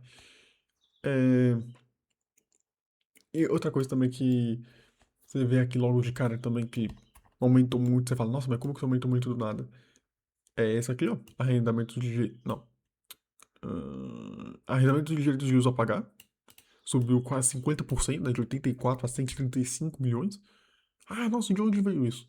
Cara, resumindo, eu não vou abrir nota explicativa 14 porque não precisa. Cara, não vamos abrir, velho. Tamo com tempo aqui, foda-se. Se a gente for abrir aqui, ó, cadê? Nota explicativa 14. Meu Deus, bastante coisa. Aqui, ó. Nota explicativa 14, ela subiu bastante, ó. Vocês estão vendo aqui. 93 para 142 aqui, enfim. Mas é isso aqui, ó. É a questão de algumas lojas a mais, né? 48 frente a 40 antes, tá? Só que a maior parte não é isso. A maior parte é a questão dos reajustes do aluguel. Então, é 8 lojas a mais, mas é pouco porque tem outras, porque antes era 40 lojas e também 400, 800 lá. Então, essas novas lojas não é muita coisa. Mas novas lojas, o reajuste dos contratos e a renovação desses contratos. Então, muito possivelmente, tinha muito contrato que vencia no passado. E aí renovaram, aí, por conta dessa renovação, aí, obviamente, você vai ter um valor presente, um valor presente maior a pagar, porque você tem um contrato que tá mais lá pra frente em vez do que pra agora. Tá? Então também normal isso aqui. Nossa, subiu 50%. Não vai subir 50% toda hora. É questão que teve muita renovação de uma vez, possivelmente, enfim. Tem que ficar de olho, mas só que tudo bem. Por enquanto, pelo menos. Se isso ficar permanente, aí realmente isso vai ser bem estranho, mas não é o ponto agora. Outra coisa também que chama muita atenção é o intangível da empresa. Tem esse relatório no meio, eu trabalho um pouquinho. Mas se você for ver, aqui no balanço patrimonial, cadê o balanço patrimonial? O intangível da empresa é muito baixo, ó. O intangível é 20, quanto? 25 milhões de intangível. Isso aqui é um intangível muito subvalorizado, né? Porque a Track and Field é muito sobre marca, né? A gente tá falando que a marca né, o ticket mais alto, etc. A gente vai aprofundar nisso depois. Mas por que o intangível tá vindo de 5 milhões? Porque ele tá subvalorizado, né? Um valor tão baixo, sendo que é uma marca forte, assim como a gente vai ver. E até a gente já viu. É porque ele nunca foi negociado no mercado, né? Quando você faz aquisição de um negócio, o intangível da empresa ali tá fácil de ser calculado, porque você comprou a marca por um valor, então você sabe quanto aquela marca vale, mais ou menos. Porque você pagou naquilo. Só que quando esse intangível nunca foi ao mercado, você não tem muito como estimar, né? Porque não tem uma compra e venda ali, um mercado que tá fazendo a precificação daquilo. E isso, geralmente não. E isso para empresas que geralmente não dá muita diferença. Mas para empresas com marca forte, como a Track and Field, aí faz com que você não tenha muito como calcular muito bem se é intangível ou intangível fique subvalorizado. Então, tipo, nossa, marca forte, mas tem só isso aqui de intangível? É, porque não teve uma precificação ao mercado, então tá subvalorizado por natureza, tá? Então, assim, esse intangível baixo é estranho, mas é esperado por conta dessa dinâmica que eu falei. Ok? E também aumentou muito contas com fornecedores aqui de um ano para o outro, porque foi cortar aqui no meu roteirinho, né? Tipo, a empresa, né, a gestão tava com expectativa de que ia vender bastante. Ia vender mais, então aumentou a conta fornecedores, o que acertou porque teve um same-store sales de 23%, então, ok, realmente, aumentou a conta com fornecedores bastante de uma hora para outra, mas beleza. É a questão de comprar mais, enfim, expectativa de mais vendas e acertou. E por último, tem uma questão quando você vai ver aqui, de que a Track and Field ela possui um incentivo fiscal, tá? Só que esse incentivo fiscal é um incentivo fiscal para operação e produção têxtil no estado de São Paulo, eu acho, né? Enfim, a Track and Field é do estado de São Paulo. Isso faz com que, basicamente, na prática, a alíquota de IR que ela paga seja um terço menor, tá? Mas, de novo, não é isso que gera valor na empresa, se essa isenção fiscal cair, não é o que tem problema. Teve uma isenção fiscal ali que ele também estava se beneficiando e acabou e não mudou nada. Então, assim, tem um incentivo fiscal ali, mas também nada de que não é isso que aí faz a empresa ser boa. Tá, mas é interessante ter isso em mente. E agora vamos pra tese. Aqui com essa parte de terra, que foi uma parte bem curtinha, né? Uns 10 minutinhos só pra explicar algumas coisas. Porque, cara, de resto é bem tranquilo, tá? O ITR dela. Eu recomendo você analisar, você sempre acompanhar pelo ITR, uma empresa, mas aqui o ITR, principalmente porque aqui o ITR é bem simples de se entender, tá? Óbvio, você também vai ver release, etc, mas o ITR é bem legal, e esse aqui é uma ITR simples de se entender, então nada demais. Então vamos para a tese da empresa, né? Que basicamente o que eu falei aqui, até agora, foi que a Track and Field é uma empresa de vestuário, né, artigo esportivo e tal, e com um ticket mais alto, que possui aquela frente da TF Sports lá para, né, unir pessoas aos eventos e assim, né, numa marca própria e assim captar clientes, para informações, etc, né, eventos que ela promove e tal. Mas não é só isso de que vive a empresa, né? É, uma questão primordial da tese da Track and Field é que a gente pode ver uma apresentação institucional, talvez até ajude um pouquinho. Lembrando, numa apresentação institucional, a empresa sempre vai tentar vender o próprio peixe, tá? Ela vai fazer isso também no release, lógico. Mas, enfim. Vou usar aqui como pano de fundo, nem sei se eu vou acabar usando muito, pra ser sincero. Mas o ponto é, vamos lá. Só que tem uma coisa interessante da gente entender o ecossistema. Mas antes, mas antes, ahn, a Dragonfruit ela atua num sistema omnichannel, tá? Ou seja, ela não atua como na venda do produto apenas uma frente. Ela tem uma integração entre as lojas físicas, seja de franqueado ou não, com o e-commerce. E como funciona essa questão do e-commerce que eu falei que ia explicar agora, né? Porque como as novas lojas, né, a abertura de novas lojas propulsionam o e-commerce? Muito simples. Quando, para uma questão logística, a Track and Field ela adota um modelo que ela não tem um centro de distribuição em cada região, aí vai lá, compra, paga frete para ir pro produto pro cliente, o cliente paga frete. Não. Como é que funciona? Como é um setor mais premium, né, ela se posiciona nesse setor mais premium, tem muito uma preocupação por frete rápido, etc, etc, etc. Então, o que ela faz? Para garantir essa qualidade do serviço do frete, e também que, por exemplo, para garantir outras frentes, como essa TF Mall que a gente vai falar aqui, as lojas físicas, elas atuam como um hub de distribuição, elas mesmas, no e-commerce. Então, tanto que se você for ver, 70% das vendas do e-commerce em e-commerce feitas pela Track and Field, o produto não saiu de um centro de distribuição, saiu de uma loja, né? A loja vai lá, embala e faz o frete dali num hub de distribuição local, o que faz com que o frete seja mais rápido e propulsione o e-commerce, certo? Porque quanto mais loja, mais essas lojas podem operar nesse modelo Ship from Store, né? Que elas vão atuar como hub de distribuição, e assim permite que o e-commerce cresça, né? Que não tem que atuar que não depende de centro de distribuição e tal, que não é o foco da empresa. E assim, então, conforme mais loja física, mais ela consegue fazer esse modelo Ship from Store.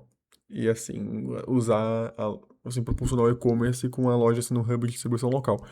O que mostra como existe uma integração entre a loja física e o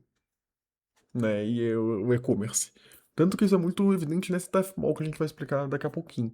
Tá, mas então, resumindo, né, essa questão, a Track and Field ela não atua em uma frente ou outra. Ela tem essa questão do Omnichannel. A questão loja física e e-commerce, mas não os dois de forma isolada. Ela integra muito dos dois para capturar sinergia e tal, e proporcionar melhor frete e proporcionar o e-commerce. Então, se você for ver, o e-commerce ele está crescendo muito de tempo para cá, porque ele está abrindo bastante loja. Tem mais lojas que atuam como hub de distribuição local e regional. Então permite que essa, essa, o e-commerce cresça mais, conforme mais as lojas abram, tá? Mas então, tirando essa questão do Omnichannel, que é uma questão até simples e tal, e que até você vê que esse nesse Death Mall, qual é o ecossistema da Track and Field que a gente falou bastante, né? A gente já falou aqui da F Sports, que é a plataforma que integra todo o ecossistema de eventos, experiência de bem-estar, que como eu disse, basicamente, vai lá, ela organiza eventos, né, tem um aplicativo lá que ela integra, alguns eventos ela organiza, alguns não, mas ela integra esse pessoal do mundo fitness, esses eventos esportivos, num aplicativo dela, em que ela consegue, com informações e tal, captar parte deles como clientes, etc e tal. Então, toda essa é uma coisa que quando você vai ver algumas pessoas falando, elas assim, não, que a TF Sports é um ponto ruim porque a TF Sports está tendo prejuízo, né? É uma subsidiária da Track and Field, controlada direta, e ela tem, tipo, muito prejuízo. Só que isso é o que menos importa. Tipo, é um prejuízo de, vai, 5, 10, 15 milhões, alguma coisa assim. 15 milhões tá um valor considerável de prejuízo. Mas o ponto não é esse. O ponto é que, tipo, vamos supor, 5, 10 milhões é que eu falo, ok. Beleza, tem tanto prejuízo? Tá. Mas o ponto da TF Sports não é ela lucrar. Ela fazer essa integração das pessoas aos eventos esportivos, sob o guarda-chuva da própria Track and Field, e assim captar esse usuário como cliente. Então, mesmo que ele esteja causando prejuízo na TF Sports, esse usuário da TF Sports que causa prejuízo à empresa vai ser captado pela Track and Field, na marca de moda, artigos esportivos, vai vender o produto lá. Ponto. Então, essa TF Sports é meio que um loss leader, né? Ela atua em prejuízo para unir pessoas do público geral à marca Track and Field nesse guarda-chuva e assim captar clientes e pegar vendas e assim aumentar as vendas. Same store sales de 20% é muito causado por isso, né? Tanto que a TF Sports, ela tá crescendo a base de usuários 40 e poucos por cento ao ano, né? Já chegou a mais de 1 milhão de usuários, né? Ano passado era 2024, 2023. Enfim, até o segundo trimestre de 2024 era 700 mil, 650 mil, agora mais de 1 milhão, né, de usuários. Porque é isso. Tipo, vai lá, consegue integrar e consegue fazer um cross-selling, né? Consegue fazer com que esse usuário do TF Sports, que é integrado aos eventos pela própria Track and Field, se torne um cliente da Track and Field assim. Né, compensa a perda na venda da Track and Field e aumente as vendas. Aumentando o número de lojas, aumentando a tração da empresa, aumentando o same-store sales, enfim. Tá? E também tem outras duas, né? Da Track and Field, além da F-Sports, ela também tem a TFC e a TF Mall. E é muito por isso que ela tá fazendo a reforma também. Não é só pra essa questão da experiência e tal. É pra integrar a TFC e a TF Mall dentro dessas lojas novas. O que é a TF Mall e a TFC? A TFC é uma frente da Track and Field para alimentação saudável. Certo? Alimentação saudável, suplementos, etc. Enquanto a TF Mall é um marketplace em que não, você vai lá na loja e tem muitos artigos eletrônicos ali, tipo, mostrados ali, tipo, numa exposição. E produtos tecnológicos voltados ao mundo fitness, naquelas smart bands, relógios fitness, etc. E o cara vai lá, tipo, Ele vê esses produtos, aí ele tem uma curadoria ali na própria loja, e aí, a partir dessa curadoria ali que a própria Track and Field estabelece, ela estabelece uma venda digital. Né? O cara vai lá, putz, eu gostei desse relógio, aí vai lá, troca ideia com o cara da Track and Field sobre o relógio, e o cara vai lá e compra na própria Track and Field de relógio a partir do e-commerce, né, no esquema de vitrine infinita, porque a empresa não tem estoque lá, mas tem estoque em algum centro de distribuição, ou na própria loja mesmo, mas não a amostra ali para comprar na hora. Aí o cara vai lá, tem essa curadoria, compra e é enviado para casa dele, né, numa venda feita virtualmente, mas dentro da própria loja física. E por isso que tá tendo essa reforma, não só para aumentar essa experiência, né, aumentando essa store sales, mas também integrar essas duas frentes nessas novas lojas. Não 100%, tá? Mas tem isso. Então você já percebe uma coisa aqui. A Track and Field ela não quer ser uma marca de vestuário e artigos esportivos como qualquer outra. Ela nunca quis, né? Ela sempre visou ela não é uma Centauro da vida. Ela sempre quis esse cliente mais premium com um produto mais diferenciado, que tiver mais alto, etc. Com um diferencial tecnológico maior. Só que não é só isso. Ela quer liderar um pouco esse mundo fitness, né? Então, ela não tá só promovendo o vestuário e os artigos esportivos para tal.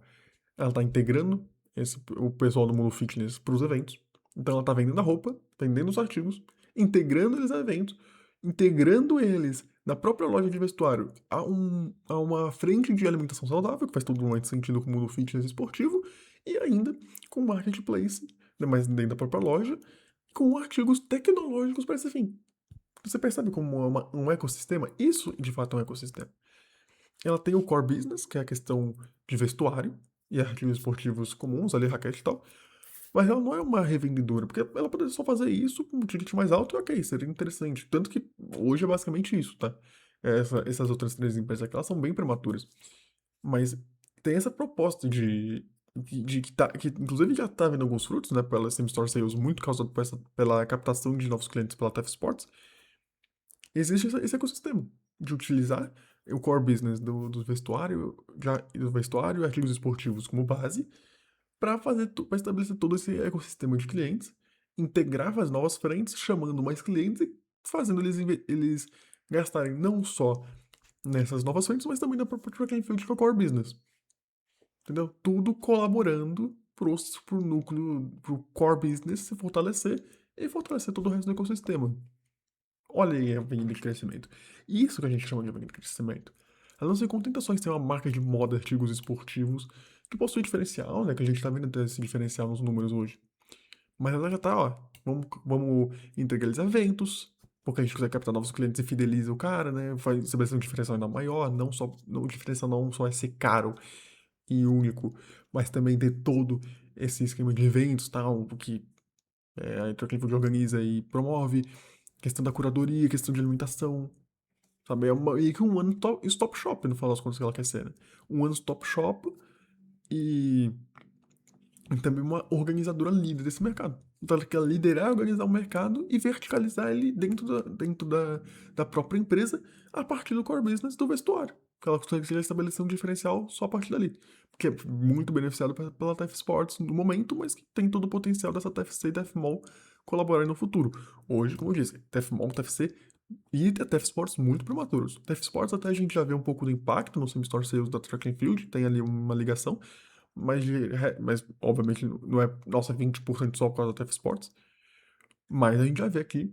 Mas aqui a gente vê um impacto, mas não tanto. Mas o resto é muito prematuro. Mas a gente já vê essa movimentação.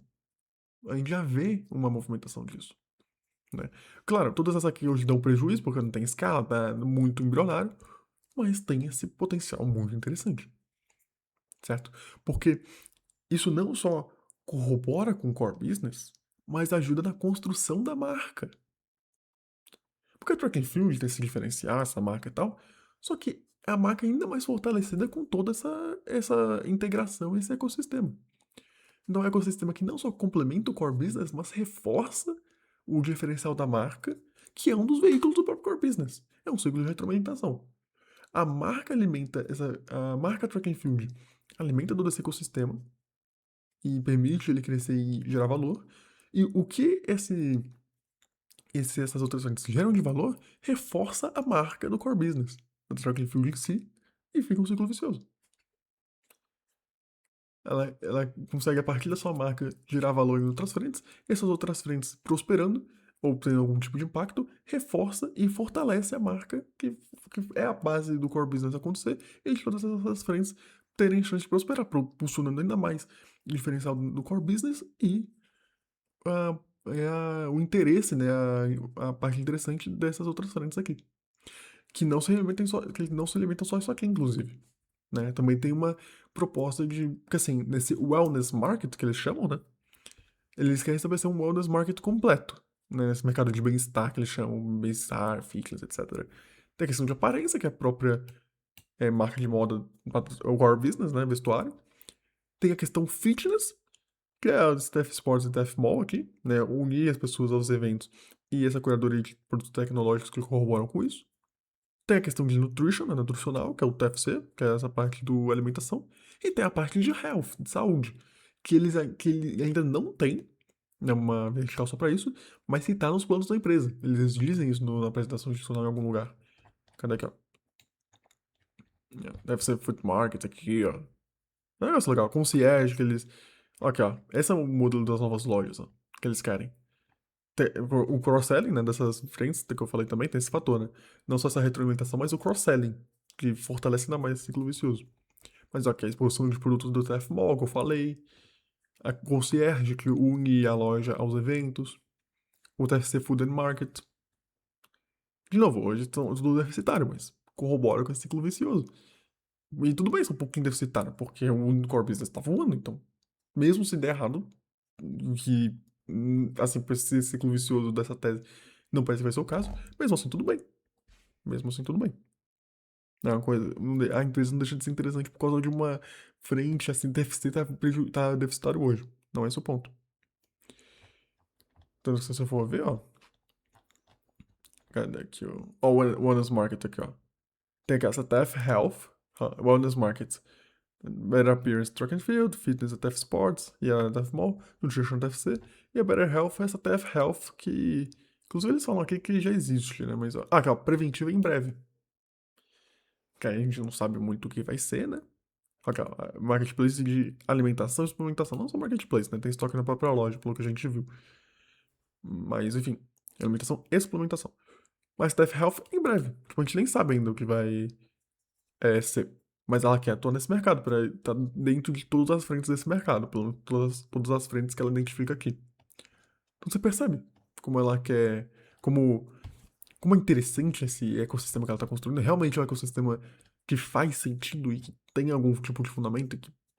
Que a gente já vê um pouco de impacto, né, com a TF Sports auxiliando nesse same-store sale super alto da Track and Field de hoje.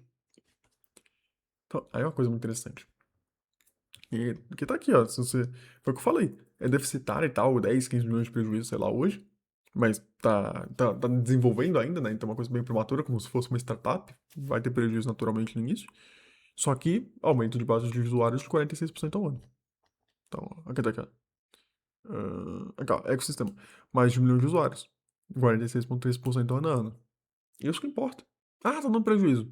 Meu, esses 46% a mais, 1 milhão de usuários, podem se converter em. Não, podem se converter em clientes, né? Óbvio, não vai ter 1 milhão de clientes a mais. Mas, meu, tá ótimo que você que lá reclamando de poder captar mais cliente. Assim, interessante. Que o diferencial do produto, então, na Track and Field não é só questão que é, nossa, uma roupa melhor, né? Tem boa qualidade, estampa e tal. Não, é todo esse esquema de construção de marca. Porque ela consegue construir uma marca que ela consegue penetrar nesse mercado e construir uma marca muito forte. O cara vai querer a roupa da Track and Field.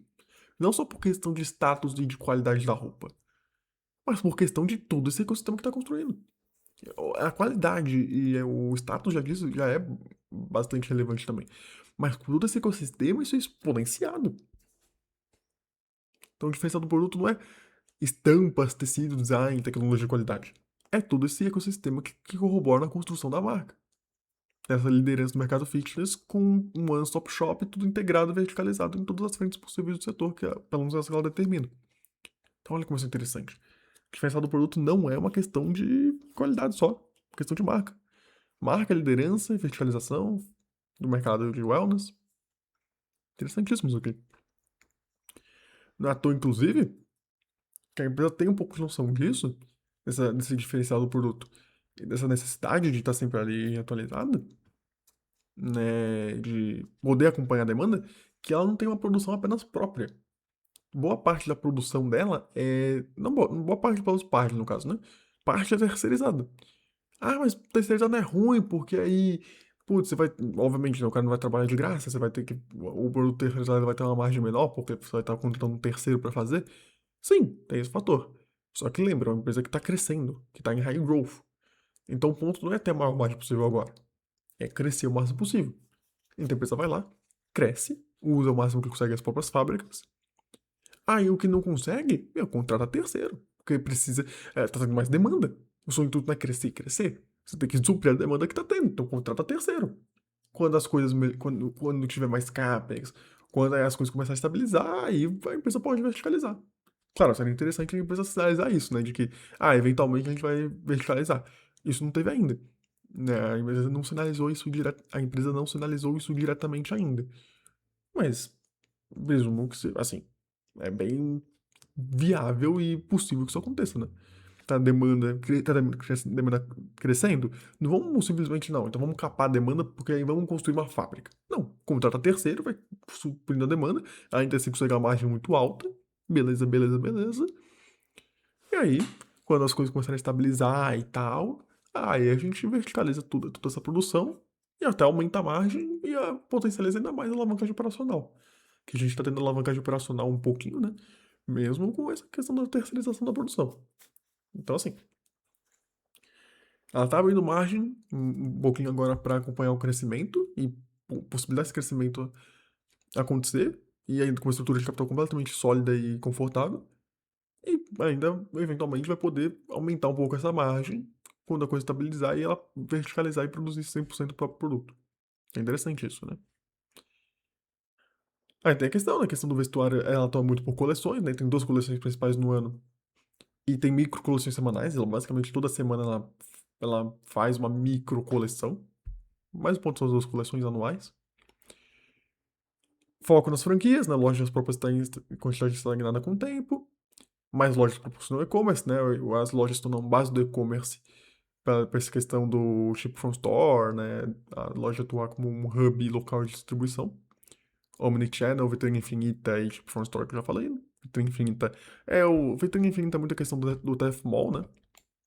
Tipo, não tem o produto na loja, mas os produtos estão sendo expostos, aí tem a curadoria, e quando o cara vai comprar, o cara não compra na loja, mas aí é enviado pra casa do cara, né, aí a outra loja tem estoque, enfim. De novo, essa TF Mall, a TFC ela não tem em todas as lojas, tá? Por exemplo, a TFC tá em 15 lojas só. 14, aliás. Uma delas, essa aí que então não conta, ou conta. Mas enfim, 15 das 400 lojas. Mas o plano é verticalizar cada vez mais, né? E isso aqui é um movimento interessante, tá? Foco recente nas reformas, como eu falei, né? Pra ter essa questão de experiência, incorporar essas novas frentes, né?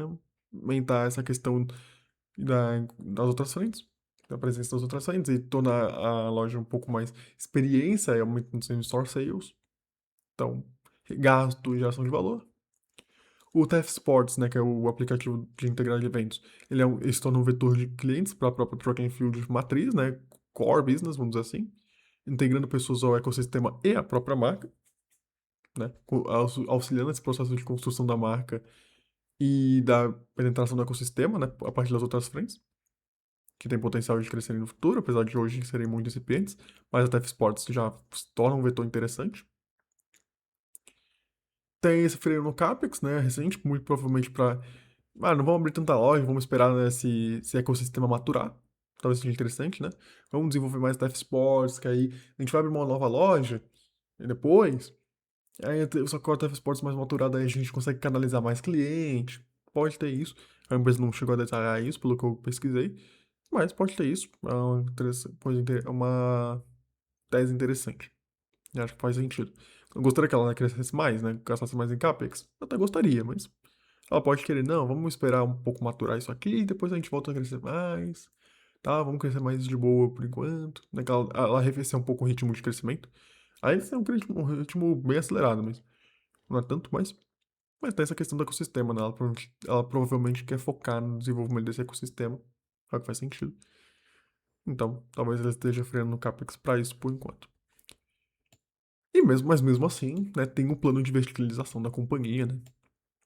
A empresa, ela abriu uma loja franqueada em Portugal, e inclusive tem plano de abrir mais duas até o final do ano. Então, você vê que esse negócio não tá só restrito ao Brasil, né? Tem um plano de internacionalização bem interessante, né? Tá se expandindo para Portugal, depois pode se expandir para algum país da América Latina. Tem potencial para ser uma marca de viés não só nacional, né? Não só de atuação nacional, mas também internacional. Então tem um plano de internacionalização da empresa, que hoje é muito incipiente, uma loja só, não tem um plano robusto para isso ainda, mas sim, tem pleno potencial pelo que a gente tá vendo de acontecer. Que nem é que Smart Fit é outra coisa, né? Mas é que nem Smart Fit faz, ela abre loja em outros países, na academias, no caso dela. Abre academia em outros países e vai lidando.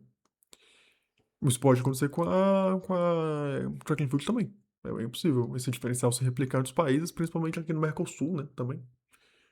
Então, bem interessante isso. Então, no final das contas, é aquela a loja em Cascais, né, que é a loja que eles têm em Portugal. Tá, além da nossa operação de varejo, levamos todo o ecossistema da F-Sports. Então, pode expandir para lá também. Tem Cascais, que é uma cidade, é a cidade turística de Portugal, perto de Lisboa. Dão com plano de abrir em Lisboa também, que é a grande capital. Bem interessante.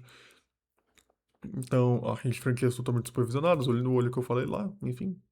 Aqui aí é a empresa falando, né? Mas de qualquer forma. Tem a Mall, aqui as empresas que ela atua, com produtos da Samsung, DJI, enfim. Mas é isso, então você vê. Né, quando você olha por cima do track and field, parece só uma roupa de qualidade por um ticket mais caro. Mas não. A vantagem competitiva dela é o produto com ticket alto via tecnologia diferenciada, mas todo esse processo de construção de marca, de ecossistema, um ecossistema que reforça a marca, a reforçar a marca potencializa o ecossistema, toda essa questão de experiência que a gente já falou. Então, assim, eu não sei como vai estar o título do vídeo, mas é muito difícil. É que assim, é aquela questão, né?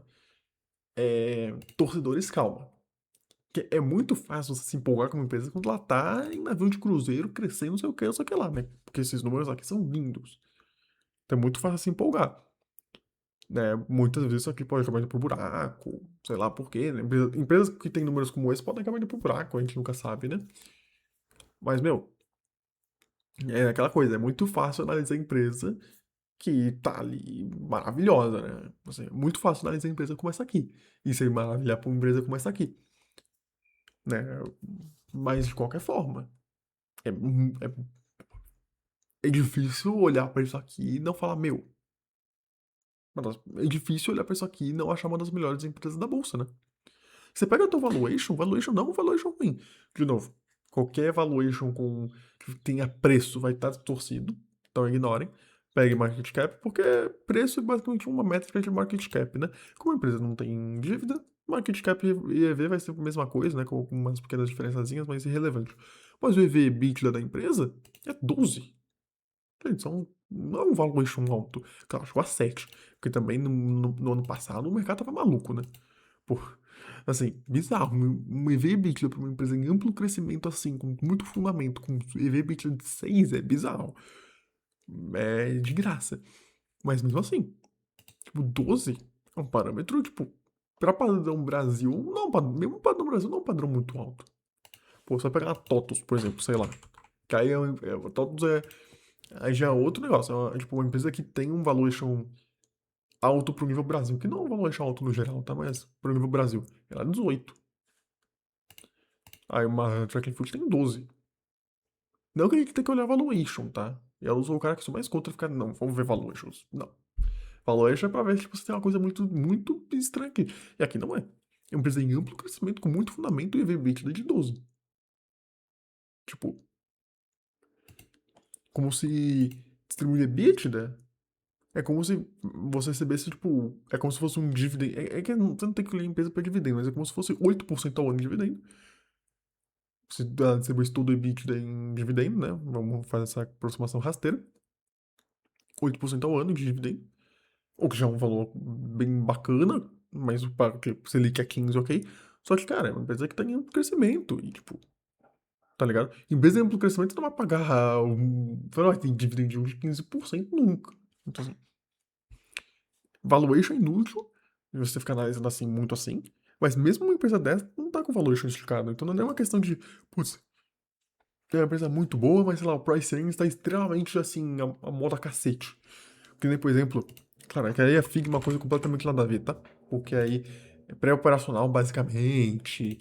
É assim, não dá nem pra comparar, tá? Não dá pra comparar. Mas, pô, você vai ver o price earnings de. Ó, um PL é, porra, 160. Ó, EBITDA de 500, assim. Óbvio, aí, EBITDA de 2000, sei lá que ajuste que é esse. Tá, o analisei Figma. Mas assim, não é como se fosse uma Figma, por exemplo, que a gente tá vendo aqui. Não, uma empresa com um valuation bem razoável. Mesmo pra uma empresa de crescimento, então, acelerado, pô, isso aqui, bem tranquilo. Não é questão de estar barato ou caro, porque a gente não tem que comprar ativo barato, a gente tem que comprar ativo bom. Mas assim, então é uma empresa redondíssima, com todos esses fundamentos que eu falei aqui, e mesmo assim, não é como se, tipo, ah, não, o que é muito bom, mas o valor está ruim. Não, o valor está extremamente razoável. Extremamente razoável e até baixo, né? O que não torna barato, porque não existe empresa cara ou barata, não existe empresa boa e ruim. Quer dizer, a não sei que seja uma coisa muito maluca. Mas, meu, espero que vocês entendam um pouco das 5 estrelas aqui. Pra quem caiu de paraquedas, basicamente as minhas avaliações são assim, de estrelas. Uma estrela é aquela empresa que destrói valor. E aí se destrói um pouco, destrói muito, tanto faz. Destrói valor, a gente não tem que ver. 2 estrelas é aquela empresa que tá ali, existe. 3 estrelas é aquela empresa que você até vê algum potencial, alguma coisa ali, mas falta muito se provar. Por exemplo, o caso de uma Horizon, que eu já falei no canal também, é uma empresa que você vê 4 estrelas é porque eu não tinha esse método, mas tipo, hoje ele era 3 estrelas. 3, 4 estrelas, né? Porque, tipo, é uma empresa que tem bastante potencial, etc e tal, se consolidar, não sei o que, não sei o que lá. Mas tem muita coisa pré-operacional ainda, tem coisa que é muito não recorrente, aí tem alguma coisa ali que é meio ali falta um pouco de desenvoltura. Né? Eu dou 4 estrelas porque o mercado que ela tá é um mercado que ela pode consolidar e se tornar líder absoluta. Por isso que eu dou 4 estrelas. Mas se não fosse por esse fator específico, que né, também é uma coisa um pouco até subjetiva, ia ser 3 estrelas. Porque tá ali, tem um potencial interessante, tá, mas falta se provar um pouco mais. Aí 4 estrelas é aquela empresa boa, né, proporciona geração de valor ali legal. E pra mim, 5 estrelas é aquela empresa que eu olho e falo, meu Deus. Isso aqui é uma geração de valor muito boa. Não é um bagulho que é só bom. Tipo, ali gerar valor, ok. Não, é que é outra parada. Então, assim, já fiz um pouco não acompanhar esse hype, né, no final das contas. Então, assim, de novo, isso não é uma recomendação de investimento nem nada, mas eu particularmente achei a empresa espetacular. E pra você que assistiu até aqui, lembrando, isso não é uma recomendação de investimento nem nada, não tenho essa autoridade nem informação pra tal, mas eu espero que com todo esse vídeo, se você viu até o final, eu agradeço por você ter visto até aqui. E eu espero que você tenha tido insights, estudando por conta própria, aqui junto comigo, etc., para fornecer ideias para tanto você concordar ou discordar de mim. Concordâncias, discordâncias polidas e educadas sempre são bem-vindas. Mas, dito isso, realmente uma ótima empresa da Bolsa Brasileira na minha análise, que de novo, não é uma recomendação nem nada do tipo, e que realmente passa bastante despercebida pela grande maioria dos investidores, certo? Mas é isso. O vídeo de hoje ele acaba por aqui. Eu gostaria de agradecer novamente a todos que viram até aqui. São vídeos longos, né, os que eu tenho feito. Esse aqui um pouquinho menos de 2 horas. Mas espero que tenha dado um panorama para todos vocês que quiseram estudar junto comigo, ou ter insights junto comigo sobre a atuação dessa empresa. É uma empresa definitivamente muito interessante da Bolsa de Valores do nosso país.